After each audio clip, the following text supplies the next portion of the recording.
It's 2018. Accountability starts now. The Eric Dawson Radio Show.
Time to wake up your mind.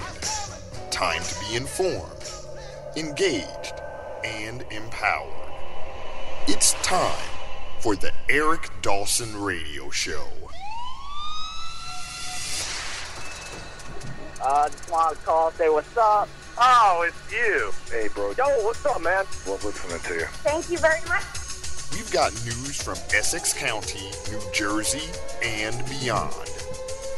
In obscene terms, he said, accountability starts here.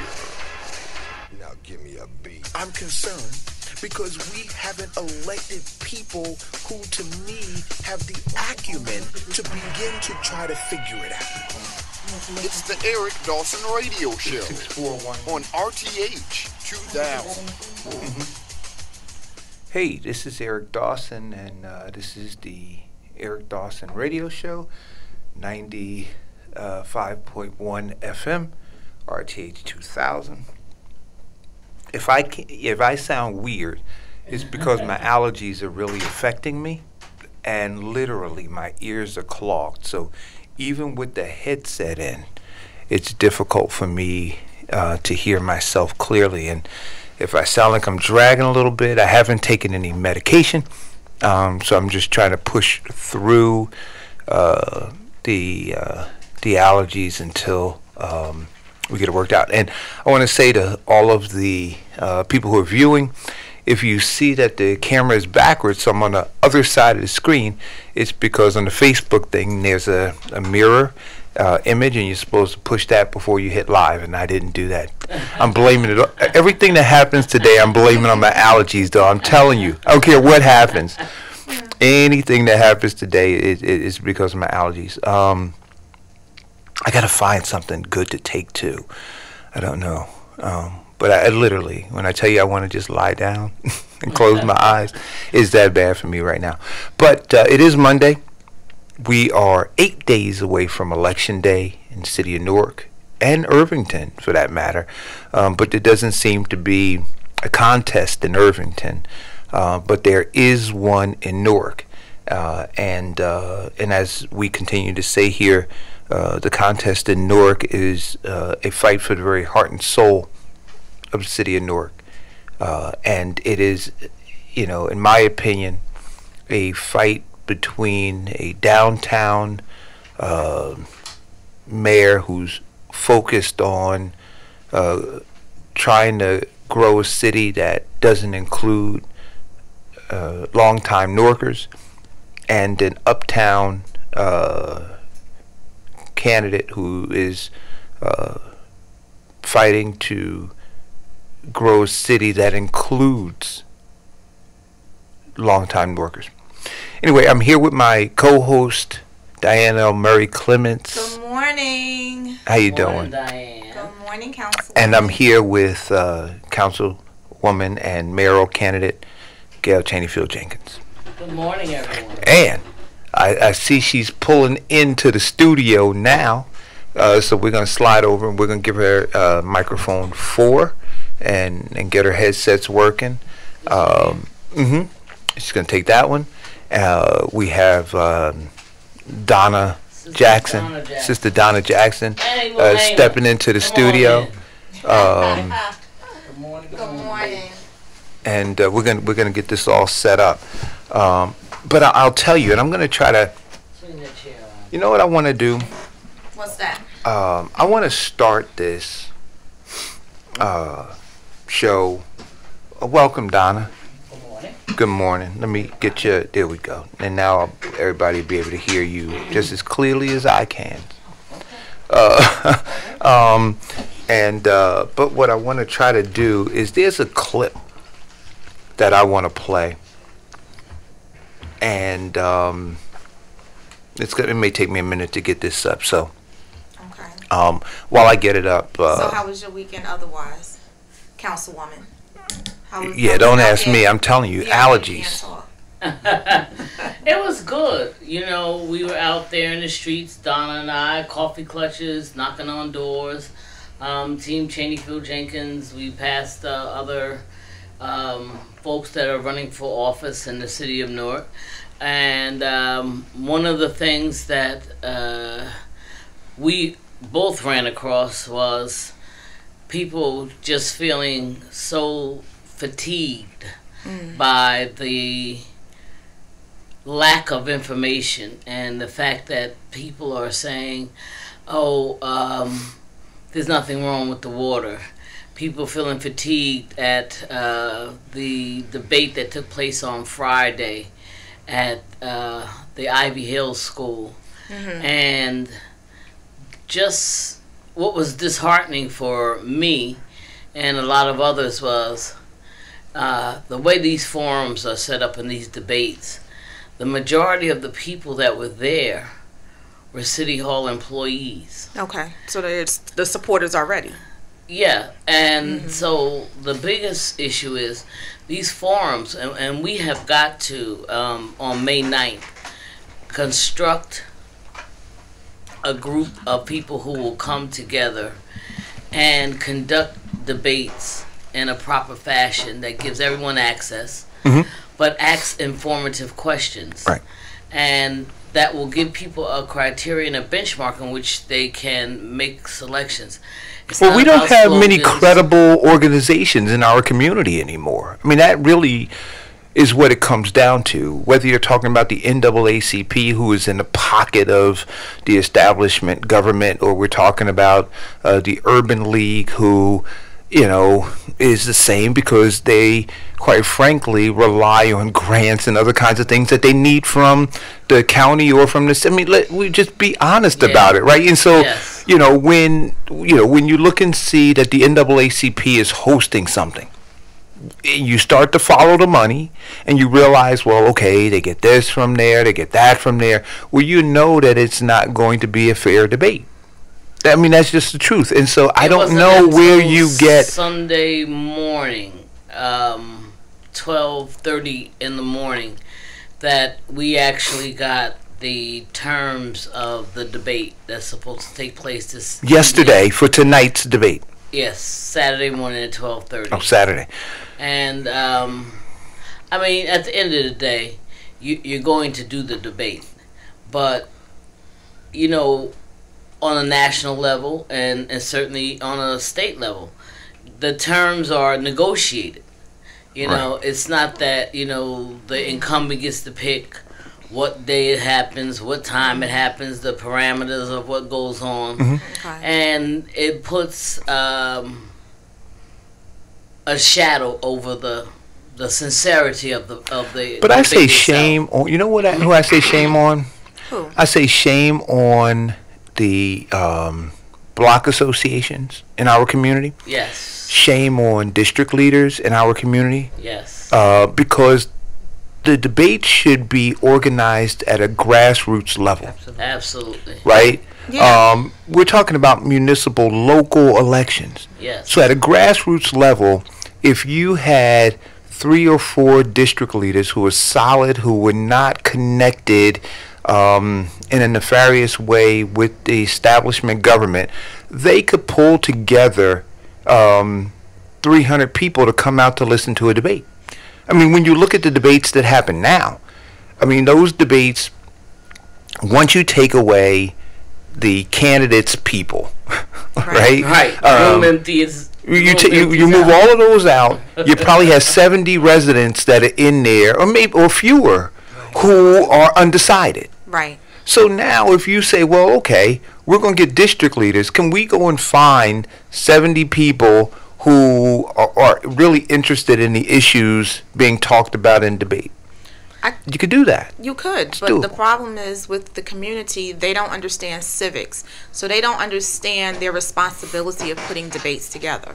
So usually when debates are put together, they're by organizations or by pastors or some type of affiliation that are trying to be seen or get some Yes. type of political influence. But we've got to, as a community, we've got to stop a lot. My dad always said, you don't need to ask permission.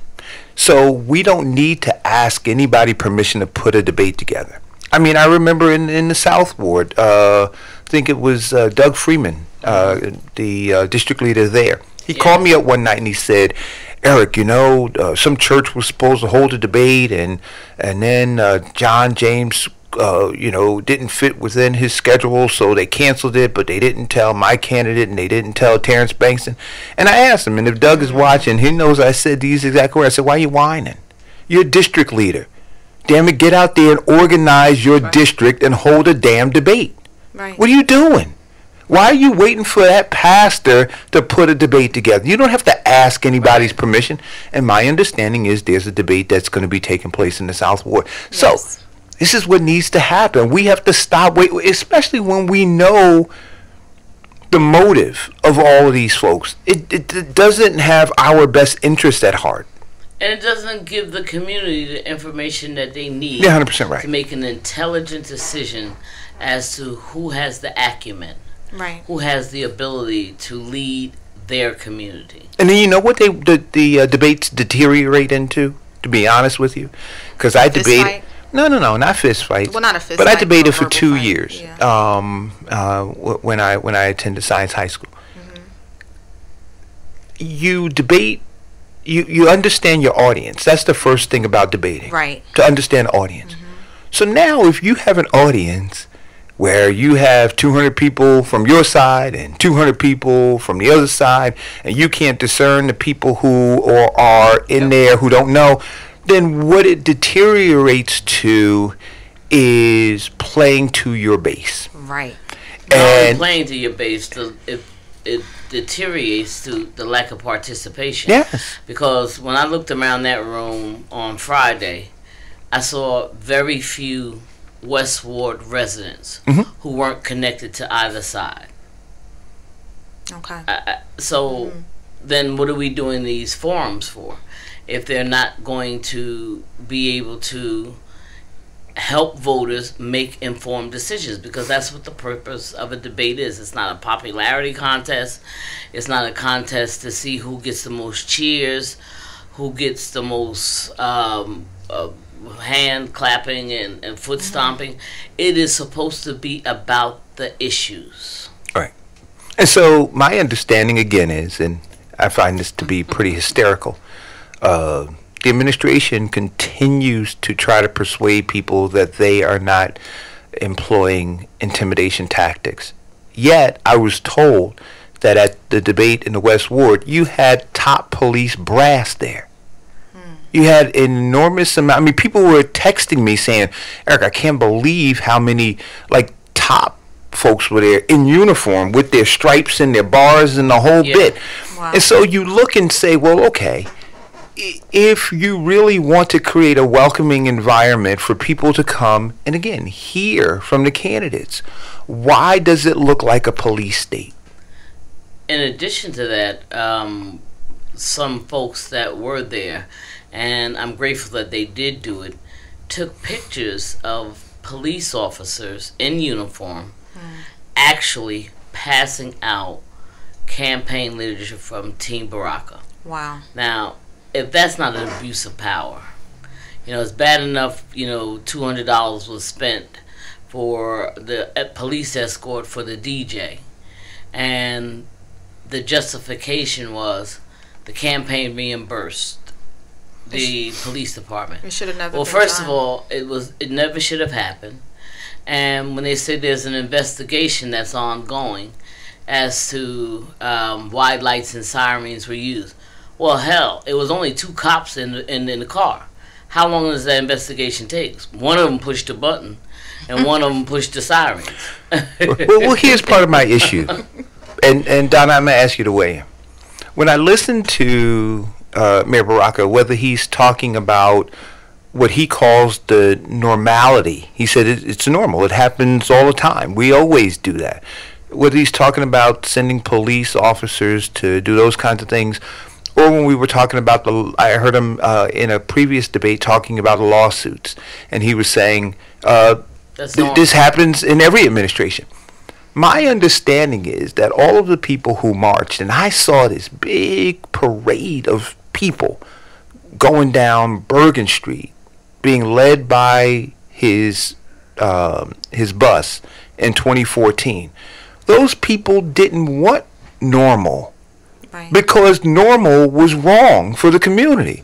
Normal was Cory Booker, normal excluded people, and it was an abuse of power. Right. That's what normal was. And so to listen to him now say, I'm doing what they all did. Why is everybody upset with me? Mm-hmm. To me, I find that to be astonishing. Because that's not the plan. That's not the agreement we made pre this coming. That wasn't the plan. That wasn't the direction. Even when we got out there at the end and it was tight between him and Shabar. That wasn't the agreement. There were many people. When you only get 40,000 people to vote out of 160-some thousand, the temperament of the people continues to be apathetic. It's not going to make a difference, Don. I had a lady tell me in the laundromat last night, she said, I'm not voting. I said, what? Wait, who? Just came over here and gave me a hug. You talking about you not voting? I said, so you're not even going to cast a vote for me? She said, oh, yeah, I will. I said, yeah, but if you don't go vote, you can't. And I understand people's apathy, but I also blame us. Right. Because I know personally, I've been sounding this alarm over 25 years because my oldest is over 25. And I know that there's been issues, and I know there's been indifferences, and I know we don't always agree on how to march down that street. But at the end of the day, we all want better. Right. So now it has become wrong to criticize. Yeah. And it's only wrong to criticize because now you're benefiting. The people who were in the streets, the people who rallied, he hired most of them because he could control them. So I guess I wasn't offered, and I don't have an attitude because I wasn't, and I'm glad I wasn't offered and didn't take. Now you need to get another 4 years because your lifestyle has changed for most of them. They're able to take care of their families. Right. So now they don't care about nobody else. It's only about me. I got to pay my car note because you done bought a car now. You done moved into a better apartment now. Some people have purchased a home now, and they need to continue to do that. Nobody has a problem with you doing better. But in government, there are no guarantees. That's why there's elections every 4 years. Right. That's why there's opportunities for other folks. And that's why we better have a real serious conversation about term limits, not only on the local level, on the county level, and the state level as well, and also on that federal level. Because we're not respected anymore, but people don't understand. And I'm instituting as I'm doing all of this, my civic association, because I know what needs to be done. Mm-hmm. Right, we don't understand any of this. I tell people all the time, there are 4 tiers of government. If you don't understand the local level, you won't understand the county level. You won't understand the state, and God knows you have no idea what's going on at the federal level, because all you know is Trump. But in between Trump, there's a Cory Booker, there's a Donald Payne, there's a Menendez, there's a Holt, there's a Fillingheisen. There's a whole bunch of people that represent the state of New Jersey, and when things aren't going right, and they're not, those people are the people we need to hold feet to the fire. And I don't think we understand. I think the intimidation, I think people are now overwhelmed with just day-to-day life. This thing is not getting easier. It's getting harder to live. Yes. The cost of food is ridiculous. People, you know, they go to the store now, used to be able to get 3-4 groceries of food bag of food for $50-$60. Now you going there with $60, you coming out with 2 bags, maybe, depending on what you're purchasing. Right. People like, oh, you need Whole Foods. Yeah, right. You need to shop better, and you need to do this. Shut up. You don't shop better. You go in there, you buy what you want to buy. And I'm not talking about junk. I'm talking about just food. So if you're going to buy a pack of chicken, a pack of ground turkey, whatever else you eat, you get 3 meats. You get some pasta, you get some sauce, you get some da-da-da-da. You know, because on Monday I'm going to do this, Tuesday I'm going to do this, Wednesday I'm going to do that. Hey, by the time you get to Friday, it's over with. That's right. And I don't understand when, in this last 15 years, as a people, we became so afraid to challenge. And I know what they do in our community. Raz is a master at this, because he understands the plight of our people. And he knows when you down, if you just put your foot on my neck, I'm never going to rise up again. And he has used that to suppress the people in this city now. Yes. Because how dare you? And then those that come in are even controlled and told what they can and can't say. When you work on a job, in any other entity, you can't walk in there and tell your supervisor or your manager, oh, I'm going to go get Mitty, I'm going to go get Raz, because you don't want to sweep up this particular corner on that day. You can't do that. But we're doing that. They're threatening people because who hired them. And you can't, the expectation for someone to do their job should always be there. So this is a perfect segue. Should always be there. I'm going to play this clip, and then I want to get your thoughts. Checks and balances in this place. Right. Being ruled by a king. Right. If you don't see that, then you're not awoke. Right. We got a king downtown. A king. He wants to be the king. You got the English lost the war. We drove them over the seas a long time ago. He wants to be the monarch of this place. He wants to control the entire school system. He wants to control the police force by himself. No police chief, just him and his flunky. That's what he wants. He don't want a school board. He wants him and his flunky running the school board. He wants to privatize the water. He wants to raise your taxes and make you pay, because there's urbanites saying you don't pay enough, when most of you pay all of the time and too much. That's what he want to say. He want to do this and beat up our families until we get out of here so they can come and take it from us. But not on my watch. So whatever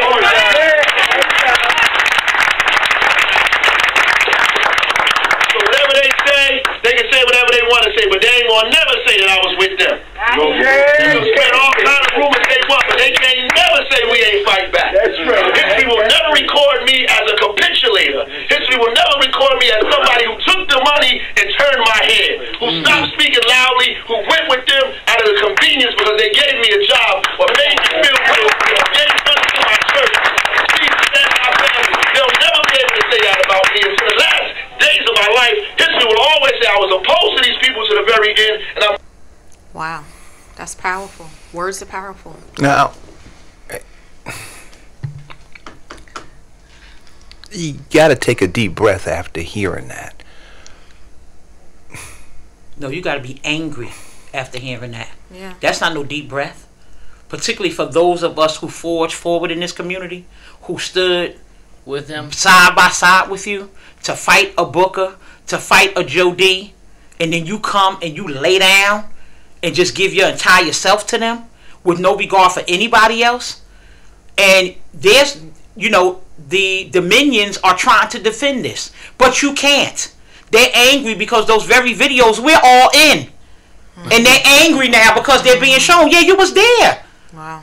There's people being told by Baraka and company they can't run for office. Yes. And some good people. They called my nephew's son DJ and told him he couldn't run. And I handled it after that. Who are you talking to? Because now you think you're going to be the next Steve out of bottle with that dictatorship over there in that North Ward? It's not. That ain't the plan we had. We wanted to stop all of that out of your very mouth. Now you want to be the emperor, not the king. You want to be the emperor. You want to be the god. And unfortunately, people are, you know, for a long time, people were saying he's the emperor with no clothes, and we just don't see it. And the dictatorship that has now come down on many people, and the deliberate out and out hurting folks.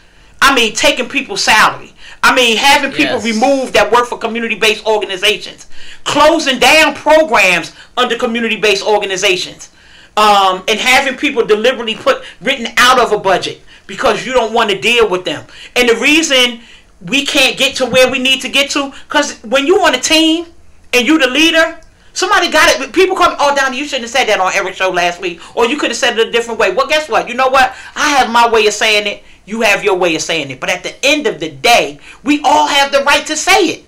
And now, the dictatorship that you spoke of at every venue up until now, you know, I'm asking the team, when Corey was in office, one of our #1 pet peeves with him is when there were murders and shootings on the street, he said no.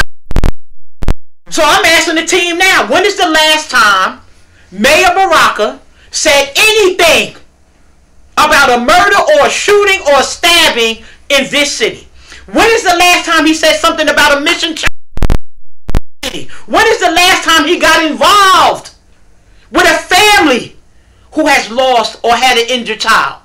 But we're so busy wanting to keep repeating, this is the lowest crime been in 50 years. Well, when people walking into the police department and you're refusing to take their reports, when people are breaking in people's houses and you're now calling it a theft versus a burglary, a theft is a misdemeanor, so of course it's not going to show up on those big numbers, but burglary would. Home invasions, now you reclassify. You only reclassifying crime. We've been playing that game for the last 50 years. Yes. But one thing for sure, and two things for certain, we wasn't carjacking 50 years ago. Amen. There wasn't a need. You could get in there, you start it up, and you could go. You didn't have to work for the person to come outside because you needed the keys to get that vehicle started. So carjacking wasn't even a crime category 50 years ago, sir. Home invasions were not a crime category 50 years ago. So to make that kind of absurd statement, but with the state of Newark, when crime is off the hook in the East Ward, and it is, the rest of us know there is no hope. And people are hopeless, they feel helpless, and they are fighting, and because they fight and there's only one or two of us at a time that do it, they get so abused in the process, they lose a lot in the process, and people go back into their home and just to recover, just to try to make it. And I have seen people on the county level, because they'll make a call quick. You know, as quick as they can lose somebody's record that goes to court, they can have somebody have some extra stuff on their paperwork by the time they get to court. And I've seen it.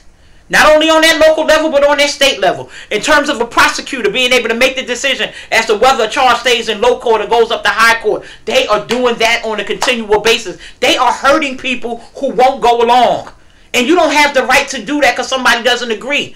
Maybe if we listened to those who don't agree with the process and the way we're rolling it out, maybe if we stuck to that very speech that you gave, Raz, in 2010, maybe if you had followed just a little bit of the script that we wrote over 8 years ago, maybe the one that we wrote 10 years ago, maybe the one you wrote when Sharp James brought you in 96, 97. Because see, you've been in City Hall over 20 years too. That's right. So you keep criticizing people for things that you do. But I'm telling everybody right now, this ain't about him. It's not. This about our city. Absolutely. And moving forward. And right now, we're not moving forward. Downtown is booming. The community is not. I know, and I'm going to end with this. A group of officers got together. Some of our new young sons and daughters. And went to him and asked him about purchasing property. About purchasing vacant property on several streets. They was willing to take all 3 on one street, 3 on the other side, whatever. So that they can they can live there and stay here. Because see, I don't want to stay here now. Because I'm living next to an abandoned house. I just found it so funny that in the last month, we tearing down all these houses and now everything is being moved because it's election time. And what it's going to do, the same thing it did before, it's going to stop right after May 8th. We're not going to do anything anymore. find it ironic now that I go over there to the Essex County Vocational School, and Raz and Joe McCullum have given away all those parcels of land over there that Joe D has for $1. Wow. They gave it to the county for $1. Raz and Joe, how dare you sell out the property owners, the lots over there? How dare you do that? How dare you use an eminent domain tactic over there with those families on 9th Avenue from maybe 9th Street up to 13th Street? How dare y'all allow that around that school? They got a gate up now going into the parking lot where the people that's on 10th Street barely can come out of their house onto the egress because they don't want to sell. Because they over there telling people, we only give you $30,000, $40,000. Raz, how you sitting back allowing that to happen? Because you are, and let me tell y'all something to be clear, all y'all haysayers, naysayers, and don't know what the hell y'all talking about either. The people that work in City Hall, they are some of the most, and I'm talking about the new ones in there, they are some of the most uninformed. They need 8 civics classes to catch up to where they should be. Because everything that comes out of his mouth, just like you don't agree with everything that come out of my mouth, but go do your research, then call me back like you're doing. Go do your research when a person tells you, hey, the house is on fire across the street, and you stand there looking at the house, and the damn thing ain't burning, then something is wrong. In this city, our community is on fire, and what's happening is, it's only 2 fire trucks on the block, but it's 30 houses burning. And people have no relief. Because you continue to go up on the taxes, which you lie and say you don't do. We on our 4th water increase, which you're not even talking about. So from the city end, and Passaic Valley is killing us. And then the audacity of this mayor, and this falls directly on him, lastly, to not have the skill, to not have the knowledge, to know how to negotiate and deal with Port Authority, to not be able to go in there and be a barracuda and bring a Sharp James, who, I don't care if you ain't talking to him. If Sharp went in there and negotiated something good for this city, then you need that same kind of leverage at that table. Because see, you don't know how to play these games with the big boys. And you should be big enough to say, hey, I'm not knowledgeable in how to play this Port Authority game. Councilwoman Cheneyfield gave you the direction in terms of the attorney, in terms of the accountant. You won the case the first time, but you want to go out here with your friends and family plan, and you want to hire those kind of people. And I'm just appalled this morning that as I was venturing through the West Ward before I got here, when I'm walking down Oakland Terrace to see a private contractor doing the demolition in the city of Newark. Why is somebody from Scotch Plains tearing down a home and removing it with one dump truck on a major homeowner block in Newark? Wow. Especially when that used to be done by the department that Marsha Cooper ran. So here's another segue before you go on, Councilwoman. Based on what Don just talked about. And then you can weigh in on either clip, the first one or the one I'm going to play now, or we can continue to just have an organic conversation about you got some tissue in here because I'm going to be crying on this second one. Why we need to... Because I'm a part of this. And you don't have the right, Raz, to go back on the legacy that we put out there. You don't have the right to destroy the promises we all made, the fight we were all in. You don't have a right to do this, Raz. This city is more divided now than it's ever been. And it's at your hands because you don't give a damn. And all of y'all that's defending, keep on defending. But if you truthfully look inside yourself and look at this city, only 2 or 3 are benefiting. And that's not what we said we were going to do. You hurting our kids in the fire department, the police department. You allowing all this shenanigans to go on. And it's going on at your hands. Jack Kelly is destroying this damn city. And he's only here because you got the friends and family plan. Because you got to do what Ron Rice tell you. You got to do what Cody tell you. You should have been fired that man. That he employees because you got angry because we wouldn't hire your person. So you got people with no medical coverage. In the midst of all of this sickness going on in our city, that's being caused by what? And I'm telling you, Norcas, now till we get answers on this water, shut up! Shut up! There's evidence already there. We shut down the water in every school in North, every school. The charter schools that was in our buildings, the children that was in our public schools, we shut all the water down. So that meant there was a problem. So what is wrong with us now? That we feel we can't defend ourselves, that we let these people continue to abuse our seniors in these senior buildings. We have got to do better, people. And we have got to stop being afraid to call it what it is and deal with it. Our brother Rams would be a better person if y'all was honest with him. Y'all ain't doing nothing. And that's why we are failing. That's why we haven't moved forward. That's why there's no real programs off of this paper. These kids going in and they not coming out. And the people that's doing the real work, the people that are embracing this community, the food pantry people, the churches that are doing that thing, they're not getting no extra money. But you're putting it over here on this side where people are doing little to none to embrace our community as we get through this second tragedy. See, people think it's all good. Oh, just go apply for a job, you're going to get it. No, you're not. No, you're not. You can't just apply for a job now. 90% of us out here that's working, when you got that job, you got the hookup. Your friend called you, they hiring, put your application in, and I'll call for you. It's very rare. Or you wear your short skirt and then you automatically get hired. But let me just say that I'm talking about that across the board. I'm talking about New Jersey Transit. I'm talking about at the airport. There's very few people who walk in there with an excellent application, an excellent resume and get pulled in if you don't know somebody on the inside. That's right. So with that going on, tell people to get a job. They trying. People working 2 and 3 jobs. What else you want them to do? So there are people trying. We got some people that's doing some shifting stuff in our community. And those of y'all, when y'all get ready to go out there and deal with our sons and daughters, I got my extension cord. I challenge 10 of you to come with me. Let's get out there on this corner and we can whoop it back into shape.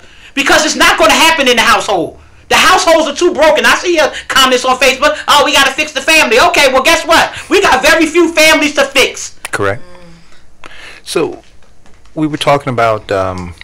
I'm sorry. And no, that's listen. No, but you know what? That outrage. This is what has led to this campaign. Right, but and it's not even a campaign for me.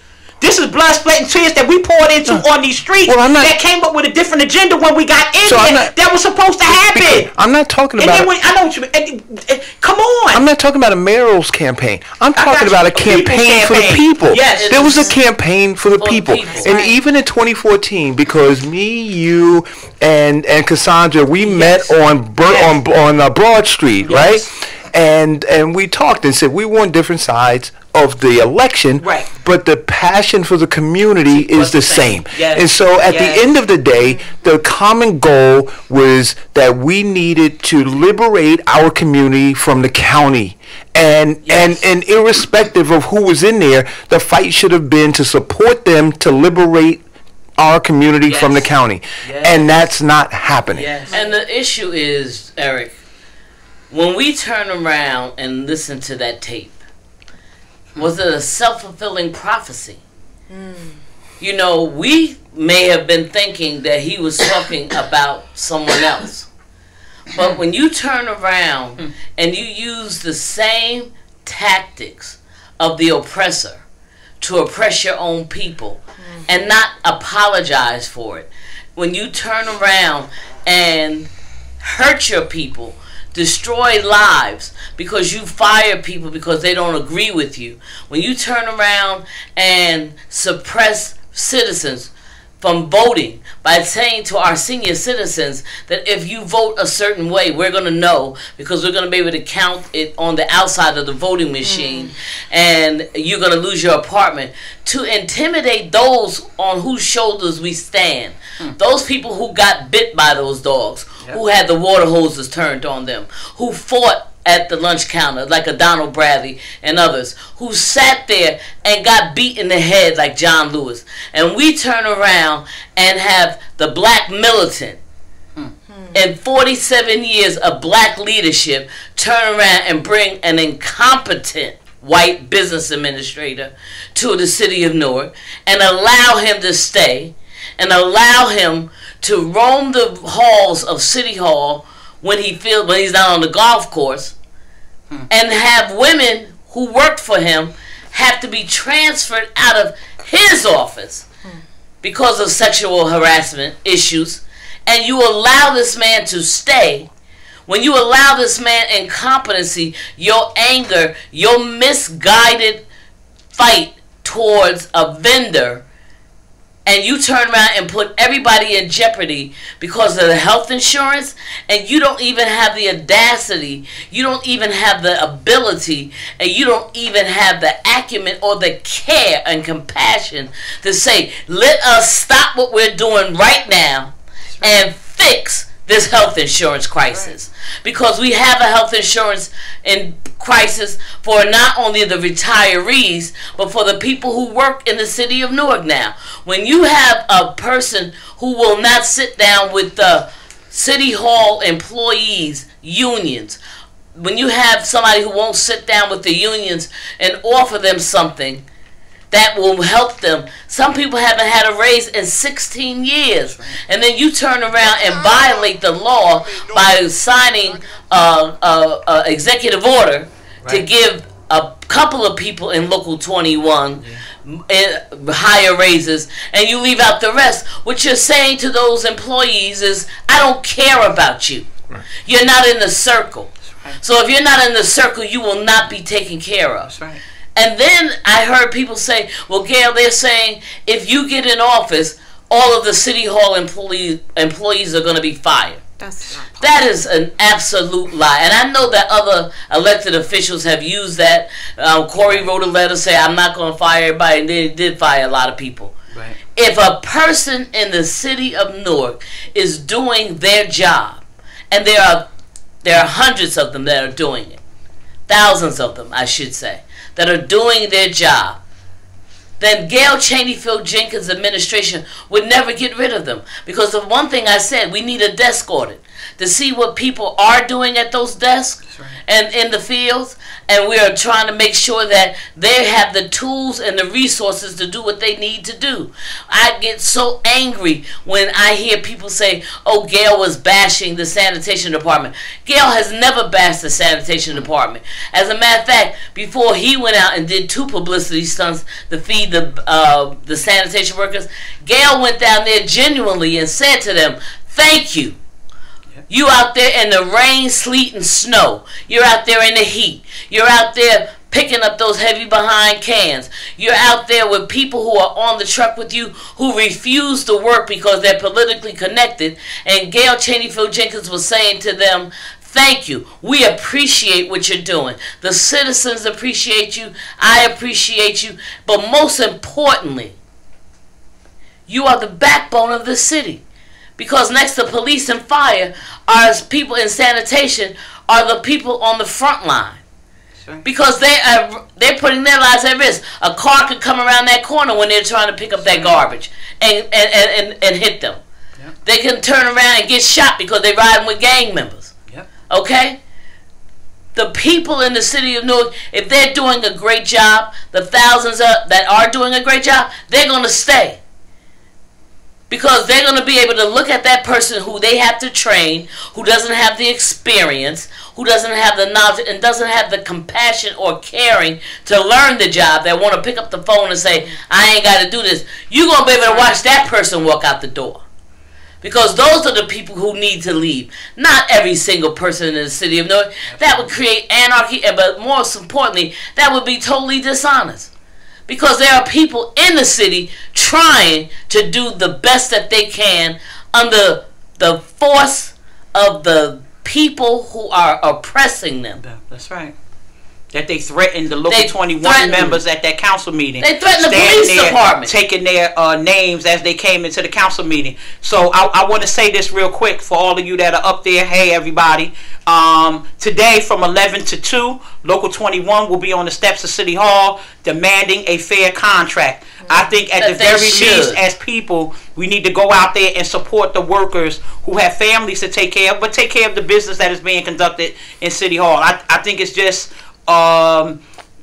another sin that you can stand and rally with airport workers for $15 an hour and still have some people that work for the city of Newark that don't make that when you said that was your pledge even in 2016. So, you know, that the fact that they came to the council meeting was something that could have been taken care of by a mere keystroke. You could have took everybody that's making $15 an hour and put them at $15, and then come back to the table and negotiate the contract. But what you're doing is you're forcing people. So now, oh, this is a publicity stunt because it's election time. Oh, this is, well, guess what? I guess the potholes were a publicity stunt. I guess the garbage was a publicity stunt. I guess at the end of the day, everything is a publicity stunt. But we had an officer, a retired officer for lost his life while he was playing games with that insurance. We had people get sicker while you played games with that insurance. Because don't forget the people who work for the Mayor's Office of Employment and Training, because they were always paid out of the grant dollars. Right. When we had to switch over to the state plan, they were no longer considered city employees. Right. So they went without insurance. So they lost automatically because a decision was made. You got mad with a vendor. You turned around and at the harm of every single person who has health insurance, and at the inconvenience of having to pay more for their health benefits, pay more for their insurance, pay more for their prescriptions. Now we have people suffering, and you're not even man enough to go back and fix it, and even to say, I'm sorry, we made a mistake, because you know what? I'm not a perfect human being. Right. But see, what you don't want to correct it. What he didn't understand when he moved to the state plan. See, this is when you do things out of anger and you don't know the system and you don't know how this political game is played. With that stroke of that pen moving them over to the state, what you didn't understand was you knocked thousands of people out of health care coverage because the state won't let the husband and the wife have the same coverage. That's right. So people who work for the city, who wife work for the board, people who work for the city, who wife work for the county, people who work for the city, who worked at the housing authority, because they're two different entities, they took everybody off. So when you talked about we were the first couple of days we were banging it back and forth for the retirees, but there were people who didn't have coverage. And then once again, Miss I Drink the Kool-Aid with Corey, I guess she's drinking gasoline now, and I guess she'll apologize for that in a minute. It wasn't until one of her employees, Mildred Crump, that's mainline, to her, the lady in her office, she found out she had no medical coverage till she could say on the mic she didn't do nothing about it. Oh, I think maybe we made a mistake. Yeah, you did make a mistake. But the mistake has not been corrected, and that is the problem. Absolutely. When you turn around as a council, as a mayor, as the business administrator, when you have not turned around, now they're bringing back up the resolution for Frankel, which is the reason why we had to go into the state plan, because at that time the council people would not vote for Frankel's contract, for the broker to have a contract. Right. When we went into the state health plan, they said, oh, you're not going to need a broker. We're saving $17 million. Not only did we not save $17 million, not only are there people out there who are still having their credit now messed up even more because they can't afford to pay $3,000 and $4,000 extra because now the doctor they've been going to is charging them all this additional money, and it's not covered under their insurance. You don't even have the respect to say to the workers, I'm sorry. So you really are above everything? So this is like Trump. I don't have to apologize. It's like what Trump said, I can go in the middle of Fifth Avenue, shoot somebody, and nothing will happen to me. I can grab a woman by her vagina, and nothing will happen to me. So that's the mentality of this mayor right now. I could do anything to anybody in the city of Newark, and nobody's going to do anything to me because I have the people so brainwashed and so frightened. They're scared that they're going to be like the modern day lynching, or when the gang member come and shoot you in the middle of the street in broad daylight and walk away. That's the mentality we have going on in City Hall. I'm afraid to say something because I will lose my job. My union is not going to stand up for me. That's what we have with the police officers. I'm afraid to say something because my shift is going to be changed. So I'll be working from 12 at night until in the morning. So you have created, like Donna said, not only a divided city, but you have turned around and marshaled the most fear that I've ever seen. White, black, Hispanic, young, old, and under the propaganda that North forward, backwards never. Here's the thing I want to add, and Carla, thanks for being patient. This happened almost instantly. In his administration. Yeah, absolutely. Like so it wasn't like he became like the mayor. First 3 months, I was like, oh my God, I can't believe this. And so here's the question, right? Because I did a live segment yesterday, and Anton and I said that we didn't want to believe that he was like this all the time. Right. That for 20 years, because if it's true, Donna, the psychosis of a person like that, to have manipulated people over a 20-year period, knowing where he wanted to be and being able to be consistent in his life for 20 years, that's scary. If you believe that actually happened, think about that. Narcissism. But that's scary to believe that happened, because you have to look at history and I don't evoke these names lightly, but you look at Hitler and you look at Mussolini and you look at people like that who were able to, over periods of time, long periods of time, manipulate people to the point that they were putting folks in gas chambers and believing that it was okay. Right. So now I look at it, I didn't. And that's why, and you and I talked after the first show you were here, we sat out there for a long time and talked. And when I met with him shortly after, our back and forth on social media, my hope was to find out that wasn't who that guy had been all the time. And I would have been happy to sit in my dad's dining room and say, I was wrong. Mm-hmm. Absolutely. But he never provided that opportunity. Right. He literally came in with all of the arrogance and all of the narcissism and all of the everything that you're talking about, and never gave an inch for me to see that he was somebody different from who I had said that he was. Well, we can look at the current staff around him. I tell people all the time, he has no strong black women around him. And if I look back at Central even, there had to be a control. But I wasn't watching that because we were working with children. Right. So I'm not looking at what's going on. But I look at the people now over time who at Hawthorne, who at Weekway. And I'm looking at the current staff. And you got to have strong people. You got to have strong men around you. And unfortunately, when you're a leader, Eric, you got to have I'm just going to use me as an example. You're the chief at the radio station, and when you get off, we don't got to do it on air. We get off the air, Eric. Now, why would you say something like that? Because we got Eric. Don't you ever do? Because we need to argue. We need to argue without Eric, because you have to hear me, and I got to hear you. And that's where I get my contention relief from, because I can hear you. And if I'm strong in my convictions, I'm strong. And absolutely, I'm going to give a person as much knowledge as I have. And people have given me stuff that I don't know. And I added in with what I already know. And it makes me a better and stronger person. Absolutely. I'm not afraid to share. If somebody giving out money over here, money over there, yeah. But when we send our people out for these resources, and now since you're the son of Joe D, you the son. So we should have no problem. But what happened is you got in there, and you only going to take care of your 100 people.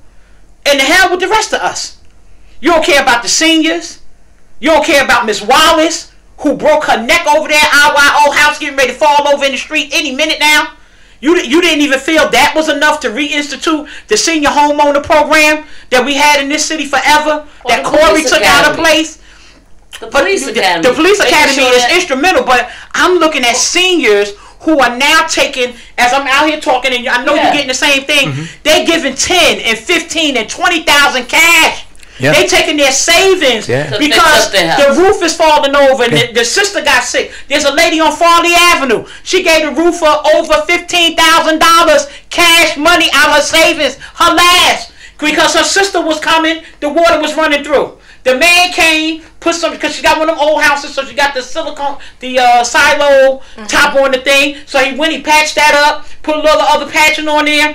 Didn't come inside and do nothing, and the contract says the outside and the inside remediation. So now her sister, who she brought to live with her, who is bed bound, is now on the first floor in the living room as a bedroom because she can't bring her to the second floor. He never removed the debris from the third floor, and it's a mess. And the problem is we should be having some things in place for homeowners. Okay, because it ain't always the black contractors. The white ones do the same thing because they come in here and they like, oh, ain't nobody watching. They don't got no inspectors out here. Or they're a woman and she's not gonna know whether I'm doing the right thing or not. But she know that so now she got the boys on the block coming in every once in a while, taking the stuff down, trying to get it to the sidewalk and so forth. And we should have services to help our residents that get in those kind of trouble. We should have the dumpsters that residents can rent instead of getting it from Waste Management for $2,000 or whatever the absurd cost is. We could have did that for elders for $200. We could have did it for a regular homeowner for $5. There are so many things that we could have done that we talked about doing until we got to this point. I told him, I said, Raz, buy 10 tree trucks. That's 2 tree trucks per ward. The homeowners can get a reduced rate on taking a tree down. When Trim a Tree and these other places come in, they're charging thousands of dollars to take down 1 tree. That's right. So how about the city help out the homeowners, generate some funds, and put some guys to work? We got 2 tree. He bought 1 tree truck. We got 2 tree trucks, 2 crews, 1 pothole crew, which we could have been trained. We could have trained people all this time. We could have trained some more Nogas for some permanency in work. So we filling in the potholes, don't got the little steamer to roll over it. So you fill it on Monday, it's empty again by Friday. And some stuff can't be pothole fixed. So I'm appalled that now around the Essex County Vocational School is being paved for the 2nd time in less than 9 months. I mean fully paved. Broad Street is being paved again from now mind you, they're not down there by the Burger King where us and y'all live by the Pavilion. They ain't doing nothing down by Lackawanna Station. But at the start of Broad Street Audible Building, which is Armin Street, from there down, no, I'm sorry, they didn't even do that part. From James down, Street. All the way back downtown again, all the way in front of Prudential again. This is the 3rd time in 2 years that Broad Street is being paved. And I'm saying, well, can the residents that live on Broad Street down the other end by the Burger King, can they get some help over on that end? Because the street is raggedy. Or further down by Lincoln Park. Right, past Lincoln Park. Can they get it paved? Just like I tell, it goes to the county level because we don't even understand what's a county road and what's a city road. Right. Nye Avenue, Tremont Avenue, Harbor Bowl. Those are county roads. Joe D, he does Irvington, and then he stopped in Newark. He just did Nye Avenue not too long ago, but he didn't pave anything in Newark. So we got to understand the levels of government, who to hold responsible, and I tell people all the time, don't make this thing personal, because I do love Raz. I'm very disappointed. I'm hurt. He's a brother. If I could just get in the boxing ring with, well, I ain't never been in the boxing ring, but if me and him could just get a little wacky noodle thingy, those phone stuff the kids fight with, or Nerf something. Me and him could go at it for a while, and I could take this anger out because it's very disappointing. It's very hurting to those who was really out here for the right reasons to not get where we should be. And the strong people that are around him, he keeps them at bay. He got his little crew. These people making $100,000, $120,000, and at the end of the day, where's the work at? Where's the work? Right. To having that commercial. The young lady that's doing the construction thing, and I'm glad she is. But I know 3 of those young ladies that worked on that Haynes building. The guy sent them home. That's right. For 3 months with no pay. They went to Raz to tell him, and he said, "Oh, what's the problem? Just go home, bruh. I'm taking care of my family. I'm paying my rent. If I stay home for 3 months, I ain't got no way to take care of my family. I can't pay nothing." And then the way the system is so messed up now, if you worked in the last 6 months and made some kind of income, welfare not helping you do nothing. You don't have enough for unemployment, so you stuck. And these kind of things add to a person's frustration, but inability to take care of their family. And then now I got to come up with another solution because Burger King and Wendy's and White Castle ain't gonna get it. Carla, you've been really patient. Go ahead. Good morning, Councilwoman. I just want to ask, what necessary steps would you take to bring our high morale back to the police department? Because you have police officers that are being threatened that if they don't buy $1,000 tickets to support the mayor's fundraiser, that they'll be getting transferred or they'll be getting suspended without pay. So what morale would you bring back to the police department? Thanks for the call. The first issue is that you can't extort city workers. You know what? One of the things that I will say is that people used to run to go to Sharp James' party because he made them a party. And he made people feel welcome. The morale in the police department, we got to talk about the fact that our police are traumatized as well as the citizens. I mean, I can't even imagine the police when they walk up on these scenes, what they go through. So are we helping them with psychological help? Are we also turning around and deploying our police in the streets the way we should? So if I'm a police officer who has years of experience and I'm walking the beat and I know that somebody who doesn't have as much experience has already been made a lieutenant without having to take a test and is sitting in front of somebody's house watching the doggone house that while I'm out there risking my life, we have to change all of that. We have to change that kind of morale and the corruption of that kind of morale, because that's what is demoralizing. When I'm the person who should be able to make sure that if my shift needs to be a certain time, then give me that consideration. I would make sure that that happens. I would make sure that the $1,000 tickets, no, you don't have to purchase those $1,000 tickets in order to keep your job or get a transfer or move up in the police ranks. It is not necessary. The one thing that I keep thinking about as an elected official is a person like Adam Clayton Powell. Adam did for his people, so his people did for him. Harold Washington, he did for his people, so his people did for him. Maynard Jackson, he did for his people, so his people did for him. Right. To turn around and threaten, harass, intimidate even your own paramilitary organization and expect them to go out and be able to service the community at the level, they're already frustrated. Yep. I know of a police officer who's in that executive protection unit, and the person's mother said to me, well, it's not fair.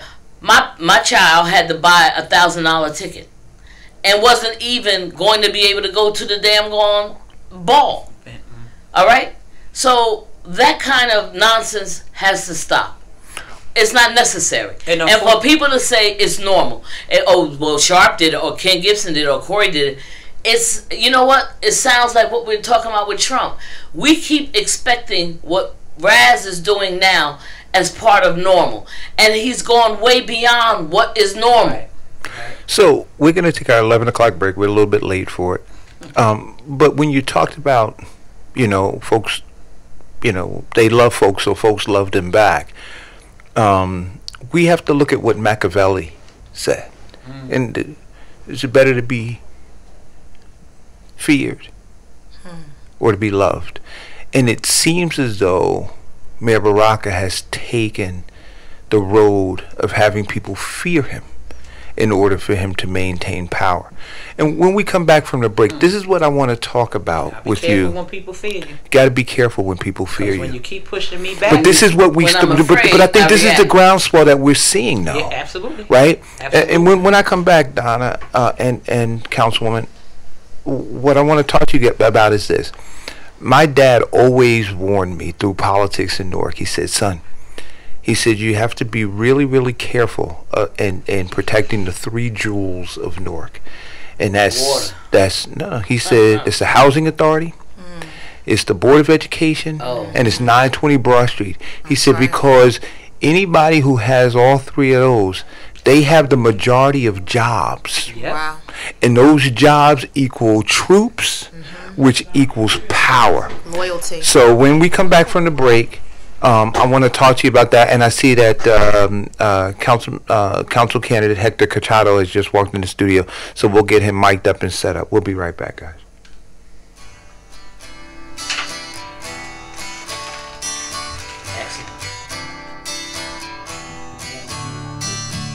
Don't you know, talking about a revolution sounds whisper. Don't you know, talking about a revolution sounds like a whisper. While they're standing in the welfare lines, crying at the doorsteps of those armies of salvation, wasting time in the unemployment lines, sitting around waiting for a promotion. Don't you know, talking about a revolution sounds whisper. Poor people gonna rise up, get their share.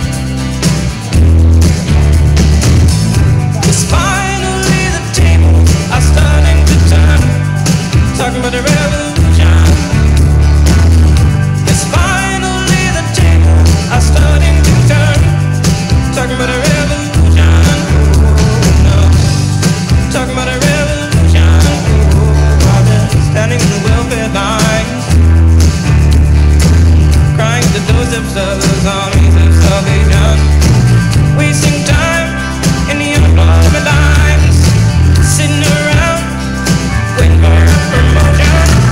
Don't you know, talking about a revolution sounds whisper. And finally the tables are starting to turn, talking about a revolution. Yes, finally the tables are starting to turn, talking about a revolution. Oh no, talking about a revolution. Oh no, talking about a revolution.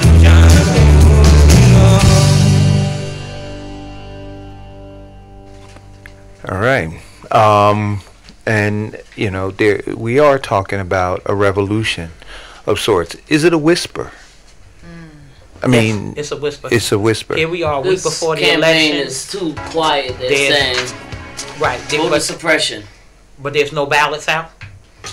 And I'm going to ask every candidate that's running, we need to challenge that. How dare it be 7 days to Election Day and voters not have the ballots in front of them so that they can make a decision. This is normal. This also happened with the school board election. And I think that we're going to have to put it out there, you know, that these illegalities are already happening before we even get to the point of the election actually happening. The voter suppression, the fact that we waited till the last minute to start having these debates, only because we've been talking about them for a number of months that they weren't set up. The ward candidates definitely don't want to have. They have had minimal at-large debates, if any. And then their selectiveness in who they notify and when they notify them. Right. So I guess now it's okay to have a couple. And people do watch. Some people don't want to come. You know, they know that it's going to get, you know, dicey. It got dicey with Corey's elections as well. There wasn't the anger and the attack at the level that it is now. Mm-hmm. But those who are on staff still, that were on the that were on the Booker team, that are now over there, their antics are just stronger. Their venom is stronger. Their anger is stronger. And I don't understand it. Well, they've been given permission. Do you remember during wait a minute, do you remember, and so we keep seeing parallels between what's going on here and what went on during the Trump election. Absolutely. Do you remember the rallies that they had and the people in those rallies who were beating people up? And then you had Donald Trump literally giving them authority, and he was giving them power by his inaction sometimes and by his action condoning it in other cases. Mm-hmm. And so the same thing is happening here, where at the top level of this campaign and this administration, they know what the culture is. They know what the conversation is. They're encouraging. They know they're sending people out to purposely intimidate right. and harass. They're sending people to people's homes. Donna and I spoke to a woman when the woman was saying that on the weekend of Easter. And she lives over in the South Ward. She came home and she saw a gentleman putting a sign on her lawn. And she said, why are you putting that lawn sign there? And she said, I didn't ask for that. And so he said, oh, I was told you wanted it on your lawn. So we know several people who they've done that to. But the thing that was most disturbing was the fact that there was somebody who came back to her home a half hour later and rang her doorbell and said to her, well, look, you know, we're not going to do anything to you, but, you know, our supporters are very zealous and fever pitch because they're so, you know, concerned about this election happening. So look at it as a Passover symbol. And the woman said, I'm not Jewish. What are you talking about Passover? So then she realized what they were saying to her is if you take it off, then something can happen to you. All right, so this having the lawn sign, but we know people that have taken the lawn signs off and say, how dare you even put it on my property without asking me?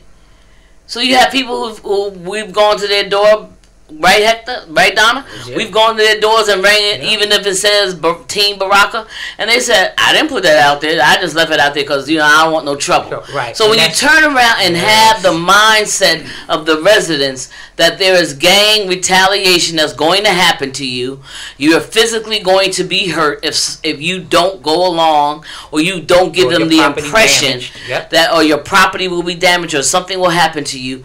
That is a sad state of intimidation, but more importantly, that's a sad state of your leadership. Because if you think you got to force people and bully people to go in there and vote for you, then that means you know in your heart you weren't doing what you were supposed to do as a leader. And then that one little piece in that clip where it says you want to control the board, the city. Well, how about the Baraka team already has their slate picked for next year's school board election? Already went out to the people, asked them, wooed them in already. And it's just hurtful that people, you know, I know you want to get there, but I'm going to use DJ as an example. We spent $800 against their $70,000. Yes, ma'am. And we won. Because it's about people vote, not money. And unfortunately, we've become so apathetic and don't understand the importance of getting out there and doing what we need to do. Doing that work. And we forgot how to be grassroots. And I know, you know, there was some comments, oh, Donna, you should have knocked on some more doors. You should have used the walking sheets. Well, guess what? I did use the walking sheets. I did knock on doors. I did go to ShopRite. I did go to the movie theaters. I went to a whole bunch of places. I said, and at the end of the day, though, those walking sheets that I found out that I'm now continuing my case on the state and federal level, those walking sheets aren't accurate. No, because you have a lot of people that's dead. Right, but Nork has also deleted 19,000 people off the voting roll since January of this year. Wow. And that's a problem and under for what basis? all of us. And under what basis? Right. And, what basis so there are no basis. So here's the other part. But they deleted them, some of them, because they didn't vote in the last two presidential elections. That's why they say they delete some of them. Right. So let's go here legally.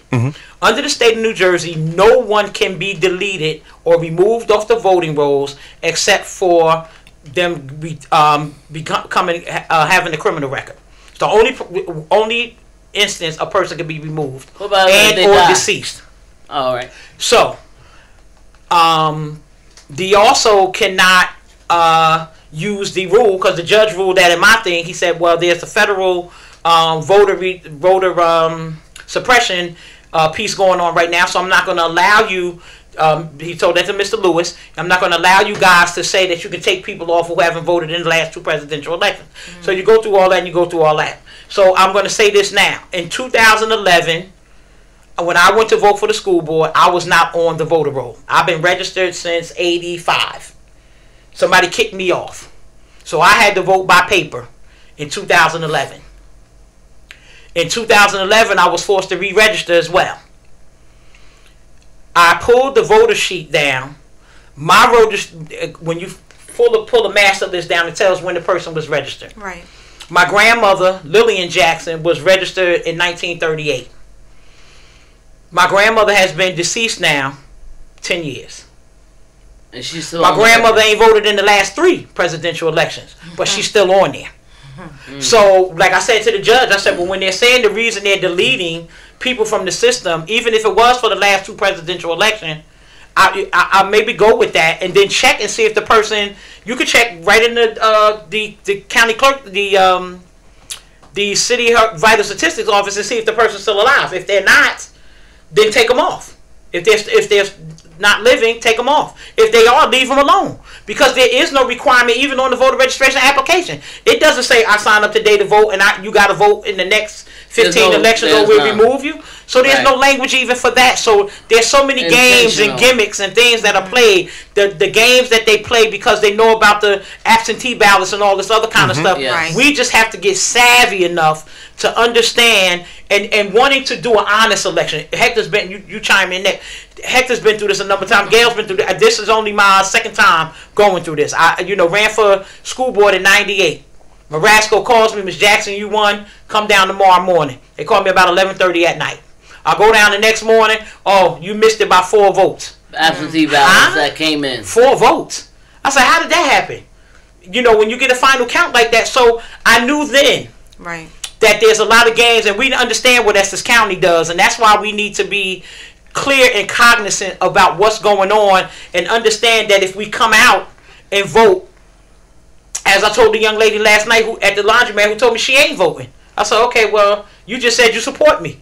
She said, yeah. I said, well, if you don't vote, you can't support me right in or not. So we have to understand that we may not agree with everything that's there, but you still got to go out there and vote. But you can't put Mickey Mouse. One candidate. That's right. George Washington won by 37,000 write-in votes. That's how he got in. Right. So they've been used for history. So, Eric. Good morning. Good morning. Good morning. Good morning. You know, I love to see the women take the lead in the fight. That's why I stay quiet. You know, I got a lot to say and a lot of facts of what I've seen. Just this morning, I got a call as well that some of the employees of housing are now coming in, punching in, and leaving their posts. They're not even in the sites, and they're working. Oh yeah, that's happening not just in housing, the city of Newark, City Hall. Right, and the fact is that they are not even punching out. Right, so if we talk about all the avenues that they're taking to actually, you know, basically disenfranchise, and this is where I feel this pain, disenfranchise the citizens of the city of Newark. This is a lot bigger than the individuals that you see here in front of you. Right. I give everybody that's running, that's not part of a ticket that's with the administration, a lot of kudos for stepping up and saying we have to change this. Yes. If I seen something like this in Cuba, in North Korea, in Russia, I would accept that. Yes. But the mere fact that I have to see this in Newark, New Jersey, in this country, in a city that I love and I was raised in, with a person, with a person that, you know, I remember, and I say the story, you know, I go back years with the person that's in charge of this city. And I remember him fighting for the rights, and Donna being there as well. And I was a police officer back then. I used to have to escort them out because they wanted to fight for the right for people to speak a certain amount of time, to be on air, not to be diminished in saying to you that what you bring to the table when you're talking with the people that are elected, the so-called leaders of this city, that the citizens empower by giving them their sacred right to have a vote and be able to say, I trust in you to lead this city. I believe that most of them have to take the honorable out of their names when they say that they're honorable elected official, because the mere fact is that they are no longer serving the people of this city, but serving themselves and serving their interests. So I commend these women that are here. I commend everybody that stands up, and I implore the general citizens and residents of this city to definitely. I had this conversation early this morning when a lady said that she wasn't going to vote. Within 2 minutes, I gave about 10 different reasons why she should vote. And she said she's voting for the team. And I said, listen, if you don't even like the people we're running, even me, do me a favor, come out and vote. Vote for a change. That's right. It doesn't matter at this point, because this is going down that rabbit hole Gail Cheneyfield keeps talking about, in a point of no return. Yeah. This thing, I mean, I got a call, and I got to put it out there. This week, I got invited to speak in one of the buildings, and I got a call from an actual director telling me, what are you doing talking to the residents? You can't do that. At no time did I mention any ballots. At no time did I mention any candidates. But I am fully aware that the month before I got there, they were there talking about that. I am fully aware with facts and videos that they were down at 120, 130 Dayton Street with the mayor holding the elevator and you know, basically breaking all the nonprofit rules that they claim that they're trying to protect. They are only protecting it for themselves. Anybody else, they don't want no one to challenge them. They they don't want a visibility out there, and you know, this is a sad state of affairs. Here's the thing. Wait. Go ahead. Go ahead. One of the things Hector just said, and people need to understand this: the mayor goes down to Dayton Street, and they shut down the elevators that the senior citizens have access to. And he utilizes it to go up with Dolores and his entourage to go door to door and knocking and asking people for their vote. Wow. Now, how selfish is that?